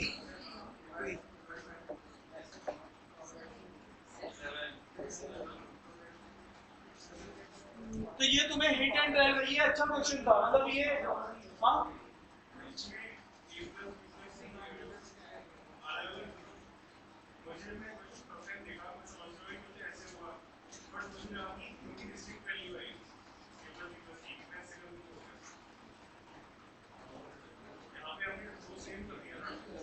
डिस्टिंक्ट कहाँ लिखा हुआ भाई? नहीं नहीं नहीं, डिस्टिंक्ट तो सबसे पहले देखना था भाई, मुझे टेंशन दे दी तुमने, मैंने कहा डिस्टिंक्ट बोल रहे थे, डिस्टिंक्ट को मैंने देखा नहीं था। तो हम लोग इसमें कोई भी कंडीशन नहीं है कि अलग अलग होने चाहिए, हमें कम से कम बनाना है।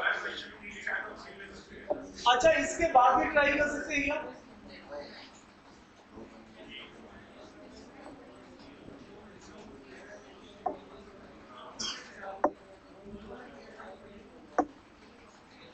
हेलो, इधर देखना सब लोग।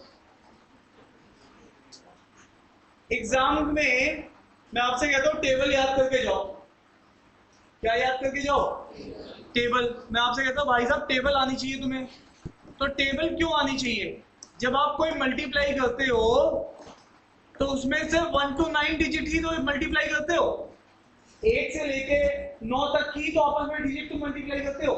लेकिन फिर क्यों टेबल की जरूरत है कि मैं बोल रहा हूं कि भैया 20 तक की भी नहीं, इसको तुम्हें 1 से 25 तक की याद होनी चाहिए। उसका कारण ये है कि तुम्हें सबसे पहले अगर मैं एक ऐसा नंबर दे दूं, जैसे फॉर एग्जांपल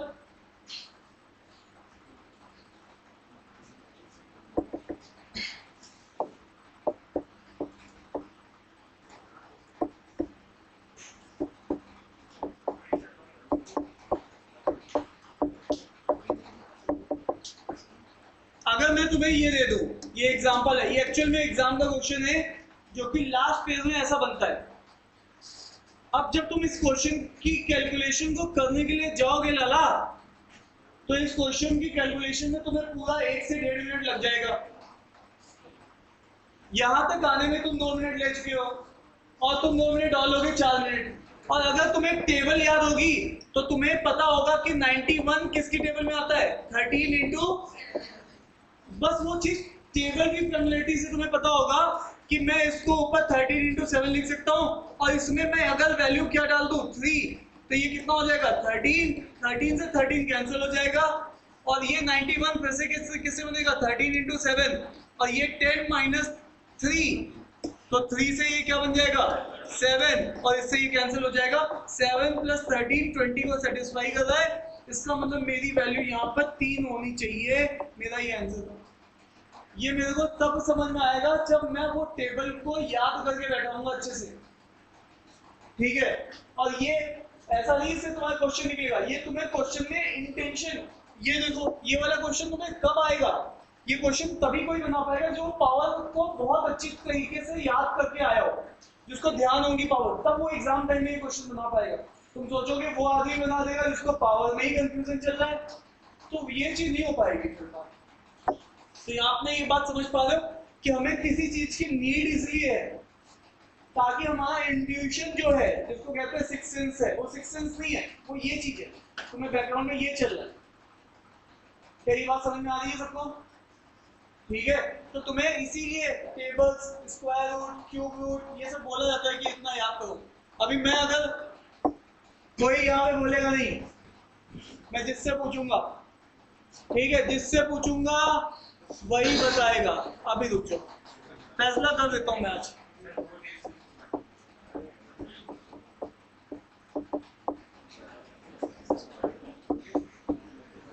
जिससे पूछूंगा वही बताएगा, उसके अलावा कोई नहीं बताएगा, उसके अलावा कोई नहीं बताएगा साहब, कोई नहीं बताएगा। अब बताओ, एग्जाम की ये भी रिक्वायरमेंट है, टेबल तो है ही है, ये भी रिक्वायरमेंट है। चलो, ओम, पहला क्वेश्चन, ओम कहते हैं भगवान के सब श्राप दे दूंगा मास्टर को। ओम, ठीक है, चलो इधर देख लो। ओम, जो सबसे टफ पड़ेगा वो पूछूंगा। 23 से निश्चय से पूछता हूँ मैं। चलो निश्चय, मुझे 16 का स्क्वायर बताओ। निश्चय, मेरी आंखों में देखा था जब मैं बात करता हूँ। नीचे क्या देख रहे? हाँ, वो बस हेल्प कर रहे हैं ना बेटा। भी क्यों पूछूंगा तुझसे तो मैं क्यों पूछूंगा, ठीक है। बताओ निश्चय, बोलो निश्चय। भैया अभी अभी किया है, अब क्या तुम बोल रहे हो? इसको मैं सच मानूंगा कि तुम्हें आता है? नहीं। अब निश्चय तुम 24 का बताओ जल्दी जल्दी। अरे तुम कहाँ बीच में आ गए? निश्चय है तुम्हारा? हाँ भाई 576 को छोड़ो, तुम बताओ 19 का स्क्वायर कितना होता है? निश्चय जल्दी। जो बोलते भगवान उसका इस बार कैट में बिल्कुल पीछे से परसेंटेज लगा देना। हाँ भाई निश्चय, इसका मतलब नहीं आता है। इतना सोचना ही नहीं है, इतना सोचना नहीं है लाला, इतना सोचना पड़ रहा है, इसका मतलब याद ही नहीं है। ये तो वो चीजें हैं जो वेपन्स हैं हमारे हाथ में, गड़बड़ नहीं कर सकते। हेलो, तुम लोगों के लिए मैं एक क्लास आज अपलोड कर दूंगा, वैदिक मैथ्स की एक क्लास, उतना कम से कम पढ़ लेना। केवल 1.5 घंटे की क्लास है, आज मैं अपलोड कर दूंगा, तुम देख लेना और वो उसके नोट्स बना लेना। उतनी चीजें तुम्हें एग्जाम में जाने से पहले आनी चाहिए, ठीक है? प्लीज मेक श्योर कि आज के आज ये काम खत्म कर लेना, ऐसे बात नहीं करनी।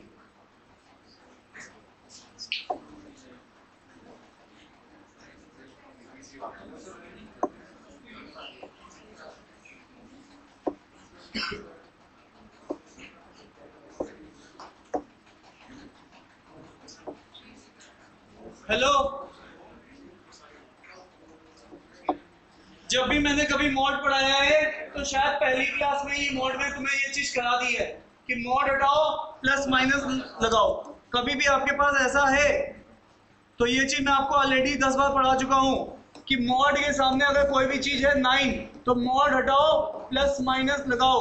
सर मॉड के सामने ये y है, मॉड हटाओ प्लस माइनस y लगाओ, ठीक है? सीधे। तो अदिति ये नारा हमेशा याद रहेगा, मॉड हटाओ और जब इक्वेशन होती है और ये मॉड की इक्वेशन है, देखो इक्वलिटी का साइन है, तो ये सबसे इजीएस्ट पार्ट होता है। मॉड में इनइक्वलिटी डिफरेंट बनती है, इक्वेशन बहुत सीधी सीधी होती है, इसलिए इस क्वेश्चन को हमें करना ही करना है। अब देख लो यहाँ पर, तो यहाँ पर x है और ये मॉड लगा हुआ है, ठीक है? तो यहाँ पे देखो ये वाला जो मॉड है, ये वाला मॉड, ये वाला मॉड, ये दो मॉड है, ये वाला मॉड हम हटा रहे हैं और यहाँ पे प्लस माइनस लगा रहे हैं, तो ये हो जाएगा 2x। ये अंदर क्या लिखा है?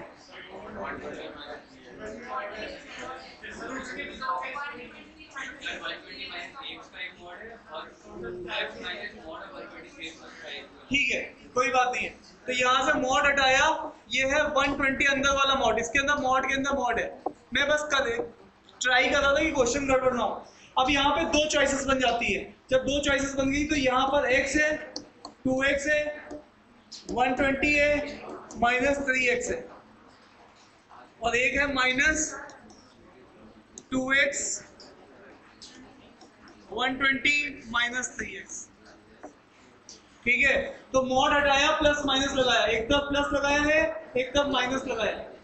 इस पूरी वाली चीज को इधर ले आता हूँ, माइनस वाले को, और उसको इधर भेज देता हूँ, तो ये इधर जाएगा तो ये x बन जाएगा,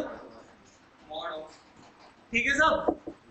तो ये देखो इधर भेज दूंगा मैं, तो 120 माइनस 3x, तो ये हो जाएगा x। अब यहाँ पे फिर से वही कहानी, मॉड हटाओ प्लस माइनस लगाओ, तो मॉड फिर से हटाएंगे, 120 माइनस 3x एक बार प्लस लगाया, 120 माइनस 3x एक बार माइनस लगाया, इसको इधर लेके जाएंगे तो ये हो जाएगा 4x और ये हो जाएगा 120, तो x इज इक्वल टू यहाँ पर हो जाएगा 30, एक वैल्यू आ जाएगी। इसको इधर लेके जाओ तो यहाँ पर ये हो जाएगा 2x और ये है 120, इसको यहाँ पे चेक कर लो, x comes out to be 60, तो ये दूसरी वैल्यू आ जाएगी। अब इसका फैसला कर लेते हैं। यहाँ पर आपके पास ये माइनस है, इसको इधर लेके जाएंगे, ये कितना हो जाएगा प्लस का x, और ये कितना हो जाएगा 3x, और इसको इधर बुला लेंगे तो ये कितना हो जाएगा 120 माइनस 3x, और साथ में मॉड है, तो मॉड हटाओ प्लस माइनस लगाओ, फिर से नारा देंगे, तो यहाँ पे एक बार प्लस ले लेंगे 120 माइनस 3x और ये 3x, तो ये हो जाएगा 6x और ये हो जाएगा 120, तो यहाँ से x comes out to be 20। अब यहाँ पर ये वैल्यू हो गई। अब यहाँ पर मॉड हटाओ प्लस माइनस लगाओ, तो माइनस लगाने की बारी है, ये हो जाएगा माइनस का 3x, ये कैंसिल हो जाएगा, तो ये नो सॉल्यूशन आएगा यहाँ से। तो इसका मतलब है 3 पर्टिकुलर सॉल्यूशन आ रहे हैं यहाँ से, तो यहाँ पर हम आंसर को 3 मार्क कर देंगे। फिर स्ट्रेट फॉरवर्ड क्वेश्चन था, मॉडुलस की जो पहले 2 घंटे की क्लास होती है उसमें ये वाली चीज सीख लेते हैं।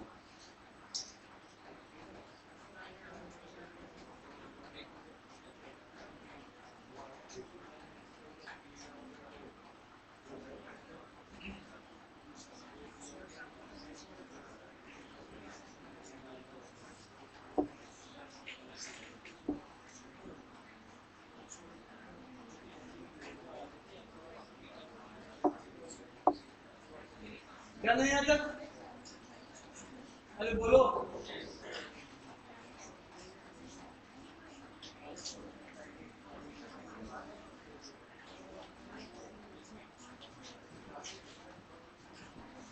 चलिए रेस का क्वेश्चन है, प्लीज बातचीत कर रहे हो तुम आगे आ जाओ। वाइट टी शर्ट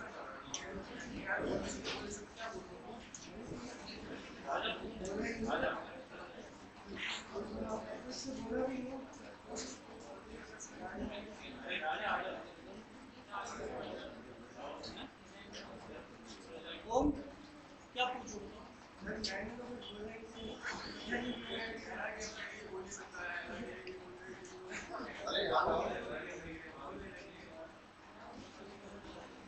चलिए इन 6 kilometre race A B by 20 second. और फिर तुम इधर उधर देख लो, सामने देख लो। इन 6 किलोमीटर रेस, अब आपके पास यहाँ पे देखो ये डेटा सेकेंड में, नीचे स्पीड किलोमीटर पर आवर में, तो आपको सबसे पहले यूनिट वाइज सबको सेंड करना पड़ेगा। तो 54 18 जो होता है वो 5 होता है, तो 18 थ्रीज़ा और यहाँ पे 5 थ्रीज़ा, तो ये सीधे सीधे 15 मीटर पर सेकेंड आपके पास आ जाएगी स्पीड। ये स्पीड ऑफ ए है। यहाँ से कहानी स्टार्ट आप कर सकते हो, स्पीड है और यहाँ पर आपके पास जो जीता है वो 6000 मीटर भी चला है, तो इसका मतलब है 6000 मीटर की रेस है और एक ही स्पीड हमें पता है, तो यहीं से कहानी स्टार्ट होगी। टाइम ऑफ ए लाके डिस्टेंस है और अपन में स्पीड हमें पता है, तो ये 400 सेकेंड से कहानी तुम्हारी स्टार्ट होगी। ये तुम्हें पहले बात पकड़नी चाहिए कि तुम्हें टाइम कहाँ से मिलेगा। वो तो जीतने हारने का टाइम है, वो तो डिफरेंसेस है 2 टाइम का। रेस खत्म करने का टाइम किसी से तो लाना पड़ेगा, ताकि तुम उसको रेफरेंस मान के प्लस माइनस करके बाकियों के टाइम लेके आओ। ठीक है, तो जब ए यहाँ पहुंचता है तो बी यहाँ होता है, इसका मतलब है ए को फिनिश करने में अगर 400 सेकेंड लग रहे हैं टाइम टेकन बाय ए, तो बी को जो हारा है वो 20 सेकेंड से हारा है, तो 20 सेकेंड और लगेंगे इसको बाकी बची हुई रेस खत्म करने में। तो 420 सेकेंड यहाँ पर हमारे पास आंसर आ जाएगा। अरे डन है क्या? और आगे बात करते हैं। बी ने बीट किया है डी को 70 सेकेंड में, तो यहाँ पर टाइम टेकन बाय डी आ जाएगा। तो डी का टाइम 70 ज्यादा है किससे? बी से, तो 70 इसमें ऐड कर दो, 490। इफ द स्पीड ऑफ ए, अच्छा सी ने बीट ऑल्सो किया है डी को कितने से? नहीं, बी ने बीट किया था डी को और सी ने हराया है डी को, तो इसका मतलब है सी का टाइम कम लगा होगा। सी को कितना कम टाइम लगा होगा? 40 सेकेंड। किसके कंपेयर में? डी के टाइम से। तो इसका मतलब है सी का जो टाइम है वो 450 सेकेंड आ गया। तो ये तो मेरे क्वेश्चन में, अगर मैंने पीएचडी की रेसेस की पहली क्लास की है तो मेरा ये फ्लो तो पहले 1 मिनट में होना चाहिए, क्योंकि ये फ्लो से मैंने पता नहीं 7 8 10 क्वेश्चन ही करा रखे आपको। ठीक है, तो आप यहां तक तो आपको कोई भी दिक्कत नहीं होनी चाहिए। सबसे पहले तो आप यहां तक देखिए, ठीक है। उसके बाद वो कह रहा है बाई व्हाट डिस्टेंस बी ने सी को हराया।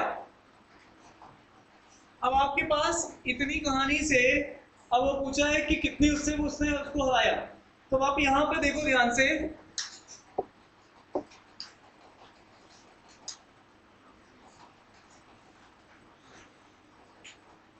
एक बात यहां पे समझिएगा, मुझे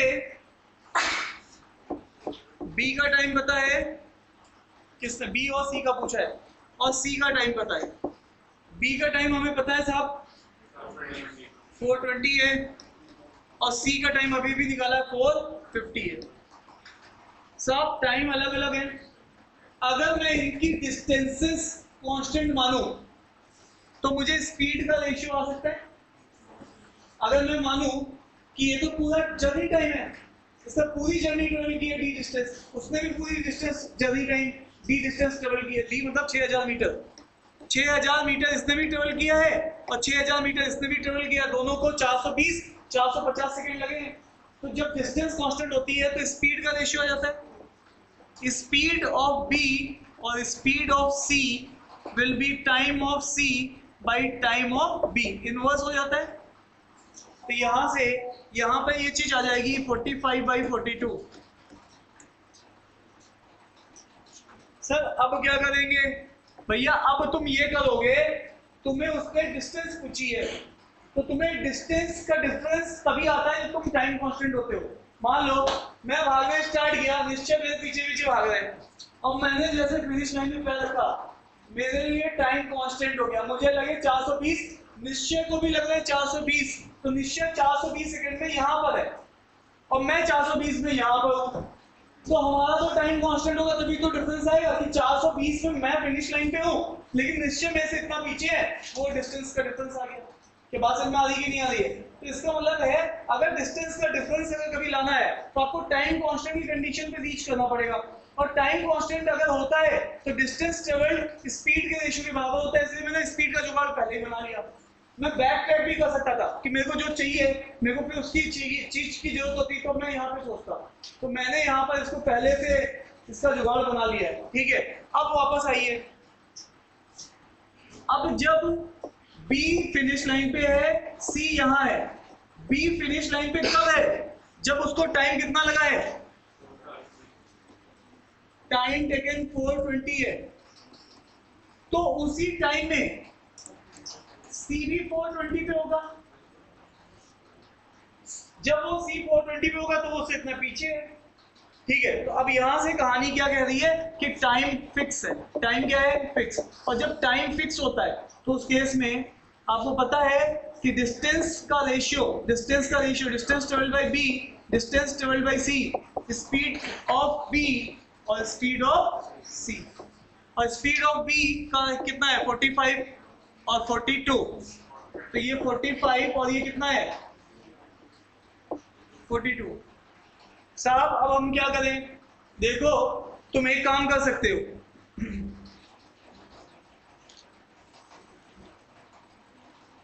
यहाँ तक ठीक है सबको? हाँ, अब हम सीधे से इक्वेट करेंगे। ठीक है, क्या ये बात समझ में आ रही है? आप लोग यहाँ तक नोट कर लो, क्वेश्चन खत्म हो गया। तो दूसरी स्टेप को मैं लिखूंगा और मैं वो डिस्टेंस को कितना पहुंचा दूंगा? 45 से 6। हाँ, मैं जानता हूँ 45 जो है उसको और सॉल्व कर लो थोड़ा सा, ये इसको और थोड़ा सा सॉल्व कर लो, dB और dC का रेशियो जो होगा इस रेशियो में, इसको थोड़ा और सॉल्व करो। 15:14, और 14 को किससे मल्टीप्लाई करूंगा? 40 से, सर 14 को मल्टीप्लाई नहीं करके है ना? यहाँ 14 को 40 से, तो ये 6000 हो जाएगा। इसको फिनिश लाइन पे पहुंचा दिया, इसको कहाँ पहुंचा दिया? फिनिश लाइन पे। तो जब ये फिनिश लाइन पे था तो इसको भी 40 से मल्टीप्लाई कर दो, तो ये 5600, और इन दोनों के बीच की दूरी कितनी है? 400, तो 400 हमारा आंसर हो जाएगा। क्लियर है? तो this is a good question, PhD का जो अच्छा क्वेश्चन है दिस इज का, इसमें मतलब डिस्टेंस कांस्टेंट, स्पीड कांस्टेंट, ये है एम कैट का एक्चुअल क्वेश्चन। इसके लिए एम कैट कहते हैं ये क्वेश्चन 4 ही क्वेश्चन बने थे मेरे, तो ये ऐसा ठीक है। तो ये लेकिन इसमें आपका यहां तक अगर आप बोलोगे तो बेसिक आपका बिल्कुल सेम था, आप यहां से स्टार्ट कर सकते थे और फिर आपको इसकी नीड होती तो आप स्पीड कर सकते थे, आप बैक ट्रैक कर सकते थे।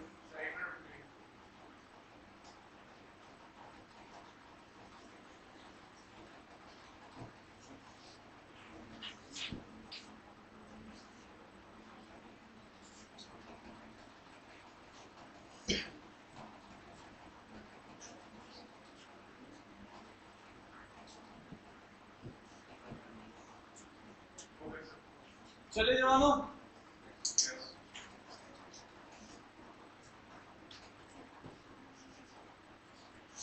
ओम जी कितने अटेम्प्ट थे यहाँ? क्वांट में कितने अटेम्प्ट किए थे? क्या बोल रहे थे? नहीं किया? ये वाला नहीं है, दूसरा है। ऐसा कैसे कर सकते हो तुम? साहब मैं सिद्धि विनायक जी के फ्यूचर पहुंच गया हूँ, बताइए क्या करूँ? हाँ हाँ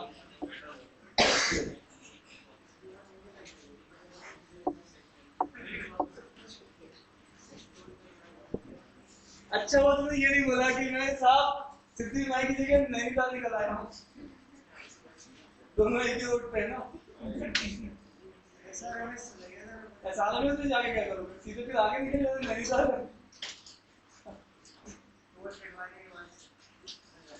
तो टोल का फायदा भी उठाओ ना तुम, टोल कटवा के फिर ऐसा में क्या करोगे?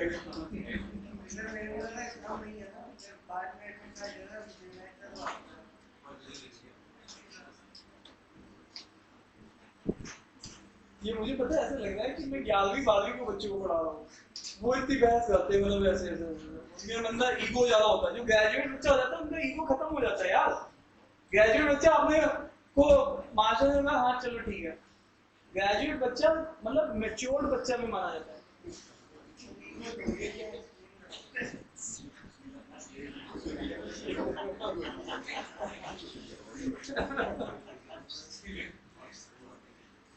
चलिए सर इसको ट्राई करते हैं हम लोग, ठीक है? सुनिएगा ध्यान से, ये आपका हैंडआउट का ही क्वेश्चन है और ये बेसिक पार्ट में पूछा हुआ क्वेश्चन है पहले के। आप अगर इसको बनाएंगे तो इसकी प्रॉपर कंस्ट्रक्शन यही बनेगी। वो क्या कह रहा है, इक्वेशन जो सर्कल जो है वो टच कर रहा है कोऑर्डिनेट एक्सिस को, तो एक कोऑर्डिनेट एक्सिस x होती है, दूसरी y होती है।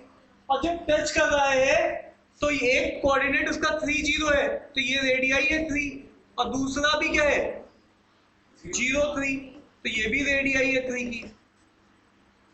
एक्चुअल में मैंने अगर तुमने ध्यान दिया हो तो कोऑर्डिनेट ज्योमेट्री के समय मैंने सर्कल पे 2 क्लासेस ली थी, आप देखना भी सर्कल पे। सर्कल की कहानी बहुत इंपॉर्टेंट है, बस बेसिक की। कोऑर्डिनेट ज्योमेट्री में ट्रायंगल और सर्कल दो ही तो बनते हैं। तो सर्कल की एक तो इक्वेशन पता होनी चाहिए, अगर h और k उसका सेंटर है और r रेडियस है तो x माइनस h का स्क्वायर और y माइनस k का square is equal to r square. ये आपका बेसिक, मैंने इसको डिराइव भी कराया है, उसको 2GS से भी बताया था कि उसमें सेंटर क्या होता है। तो वो कहानी एक बार अभी हम लोग कोऑर्डिनेट ज्योमेट्री जब हम लोग शायद इस वीक या नेक्स्ट वीक एक 2 क्लासेस में और एक बार रिवाइज करेंगे। कोऑर्डिनेट तो बहुत ही स्कोरिंग चैप्टर है ये भी, कोऑर्डिनेट ज्योमेट्री, इसको आप छोड़ नहीं सकते हो। इससे क्वेश्चन बन जाते हैं, 90% टाइम पे क्वेश्चन बन जाता है कोऑर्डिनेट ज्योमेट्री का, 10% टाइम पे ही नहीं बनता है। तो इतनी हाई प्रोबेबिलिटी है, इसको छोड़ के नहीं जा सकते इस चैप्टर को। छोटा चैप्टर है, कम पॉइंट है, बस हर एक चीज पे 10-10 क्वेश्चन बना लेंगे तो ये चैप्टर से क्वेश्चन बनने की प्रोबेबिलिटी बहुत साउंड हो जाती है। तो अब यहाँ पर देख लीजिए, अब आप यहाँ पर क्या जान रहे हो, आपका जो सेंटर है ये देखो, इनका इसका इंटरसेक्शन, तो सेंटर ऑफ सर्कल 3,3 है। जहां पे ये लाइन कट कर रही है, ये लाइन कट कर रही है, तो 3,3 है। तो इसका मतलब यहाँ पर h भी 3 है और k भी 3 है और r भी 3 है। बस इसमें इक्वेशन डालो, कोई ना कोई ऑप्शन सेटिस्फाई कर सकता है।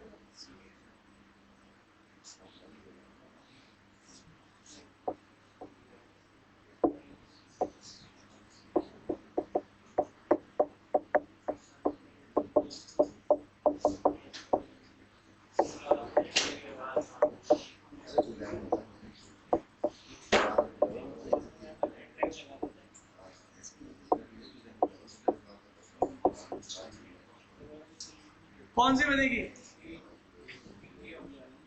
ए बन रही है, डी बन रही है ना?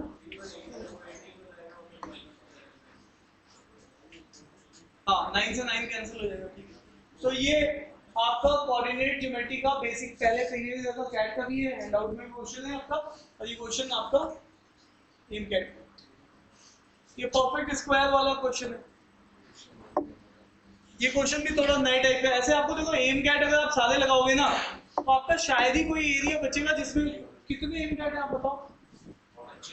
25 एम कैट। 25 एम कैट का मतलब बहुत अच्छे क्वेश्चन का कलेक्शन। और किसी का अगर 25 एम कैट हो जाए तो साथ में पुराने वाले ईयर के भी आपके एक्सेस में होंगे। सैम कैट भी है, तो उससे बाहर पेपर जाता ही नहीं है भाई।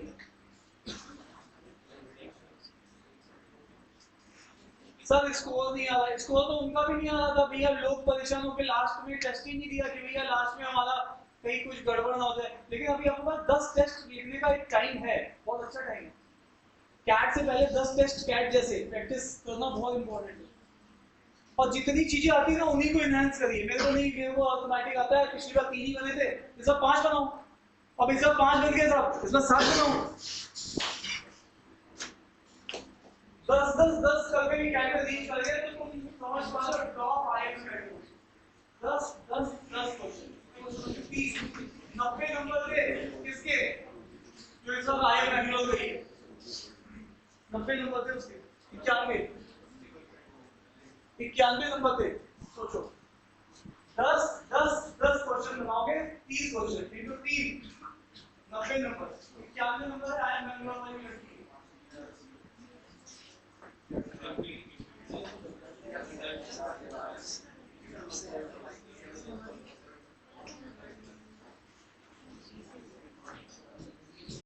ये सारी बातें करेंगे।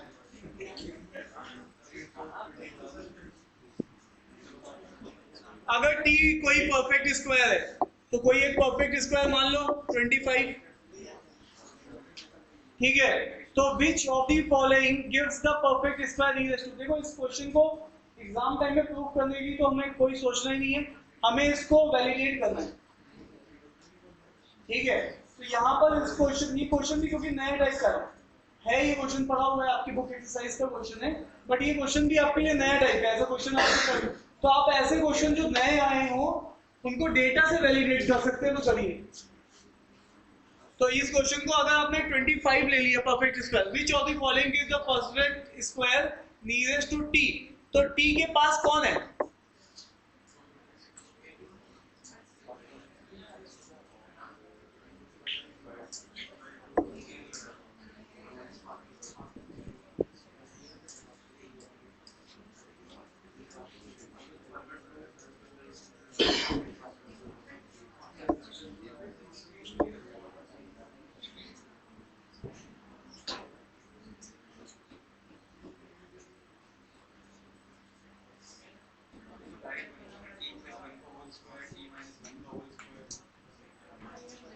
चलो इस बार ये क्वेश्चन भी बात एक बार ट्राई करते हैं।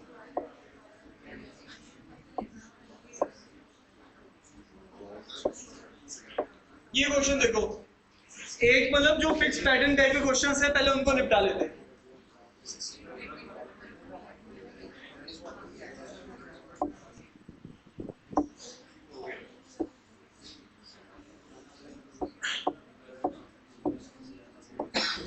ये बेसिक पीएनसी का क्वेश्चन है, बेसिक पीएनसी का। कितने तरीके हैं? 3 मैन और 2 वुमेन की एक कमेटी बनानी है, 3 मैन 2 वुमेन की कमेटी बनानी है।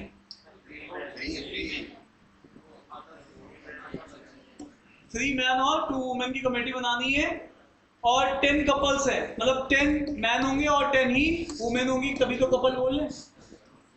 तो अब वो कह रहा है कि कोई भी हस्बैंड वाइफ पेयर नहीं होना चाहिए, तो पहले एक को किसी को भी सिलेक्ट कर लो। मान लो मैं यहाँ पर 3 मैन सिलेक्ट करता हूँ और कितने में से? 10 में से, तो आप उसको सिलेक्ट करने का क्या चांस होता है? 10c3।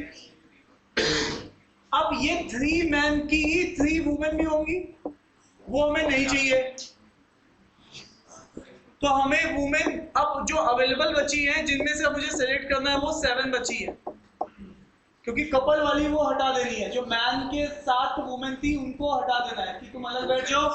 अब ये 7, तो बचे हुए 7 में से फिर हमें 2 चुनना है, और ये दोनों काम एक टाइम पे हो रहे हैं इसलिए मल्टीप्लाई होंगे। क्या बात समझ में आ रही कि नहीं आ रही?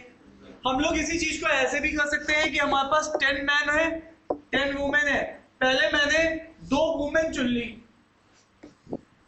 तो मैं 10c2 बोलूंगा। अब 2 वुमेन चुनी है तो 2 वो उसके जो वुमेन के आदमी थे उनको हटा दो, 2 मैन यहां से हटेंगे, तो जो बचेंगे वो 8 मैन बचेंगे जो कि इनके कपल से नहीं होंगे। तो 8 में से मुझे कितना चुनना है? 3 मैन। तो यहाँ पर फिर कितना हो जाएगा? 8C3। और ये दोनों इवेंट एक टाइम पे, दोनों का रिजल्ट सेम आएगा। चाहे ऐसे कर लो चाहे ऐसे कर लो। तो साहब ये जो चीज है ना, ये तुम पहले 2 घंटे की पीएनसी की क्लास से भी कर सकते हो। पहले 2 घंटे की जो क्लास होगी पीएनसी की, उससे भी तुम ये चीज ऑब्टेन कर सकते हो। कोई हायर कॉन्सेप्ट नहीं चाहिए इसके लिए। 2 से 3 घंटे की पीएनसी की क्लास से तुम ये चीज अचीव कर सकते हो। इसका आंसर सॉल्व कर लेना, कोई एक आ जाएगा।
देखो, तुम्हें अगर टी की कोई भी अगर वो नेचुरल नंबर है और तुम उसमें कुछ नेचुरल नंबर रखोगे, तो ये जो सम है ये आपको कांस्टेंट कुछ रिजल्ट देगा। और ये बहुत इंपॉर्टेंट इंडिकेशन है आपने जो सीखा उसको लगाने के लिए।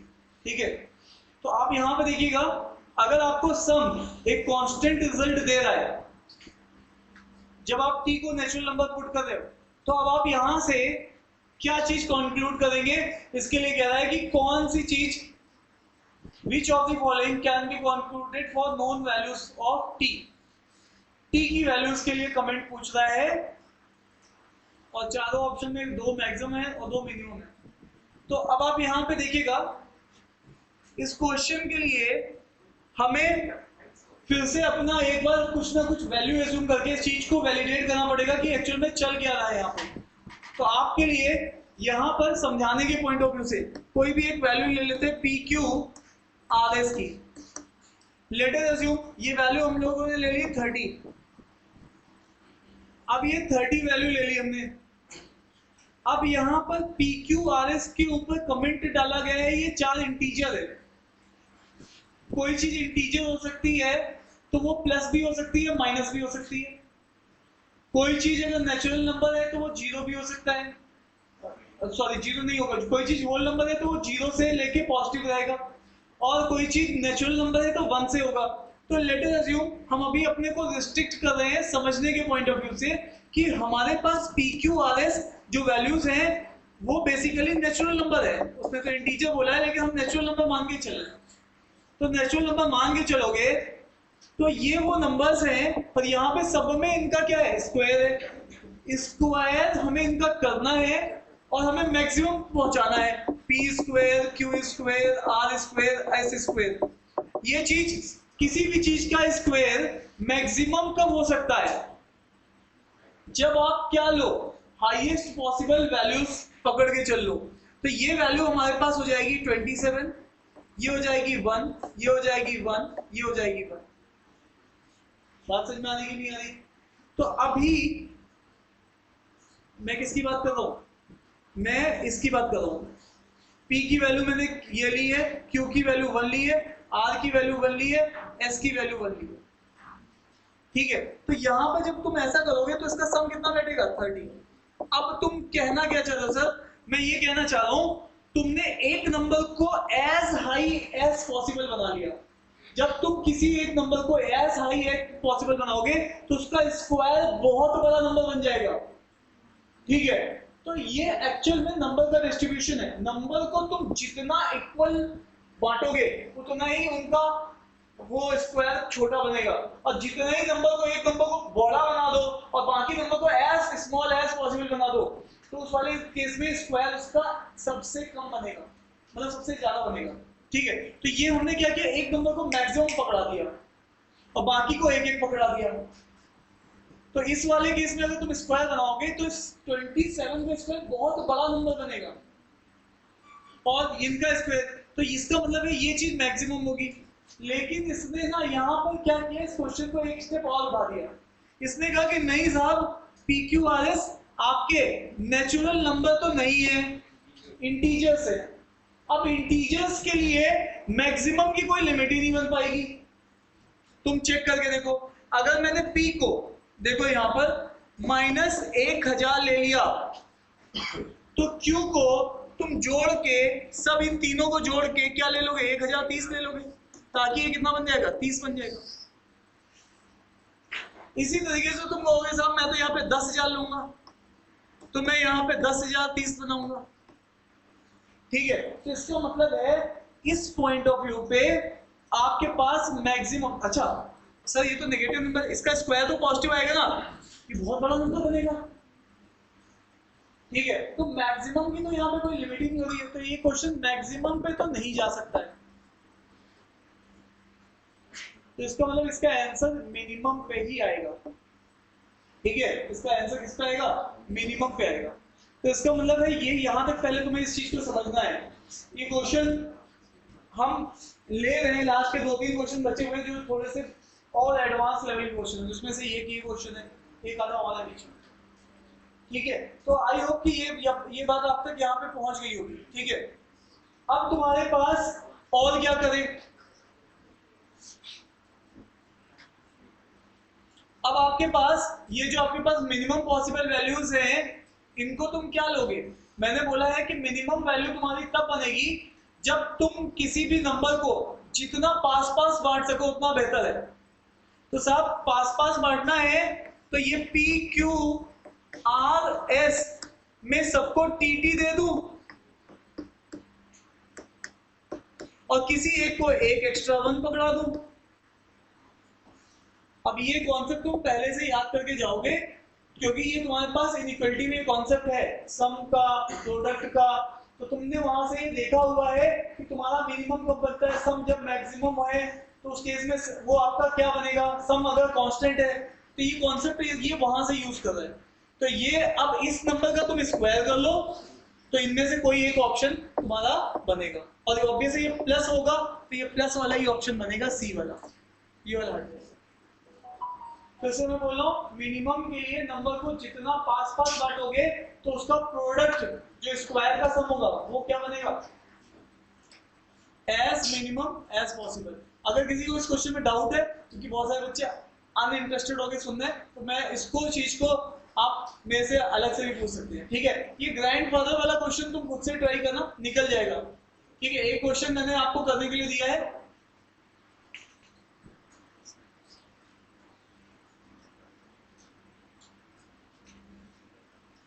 ये क्वेश्चन तो मैंने स्किप किया था।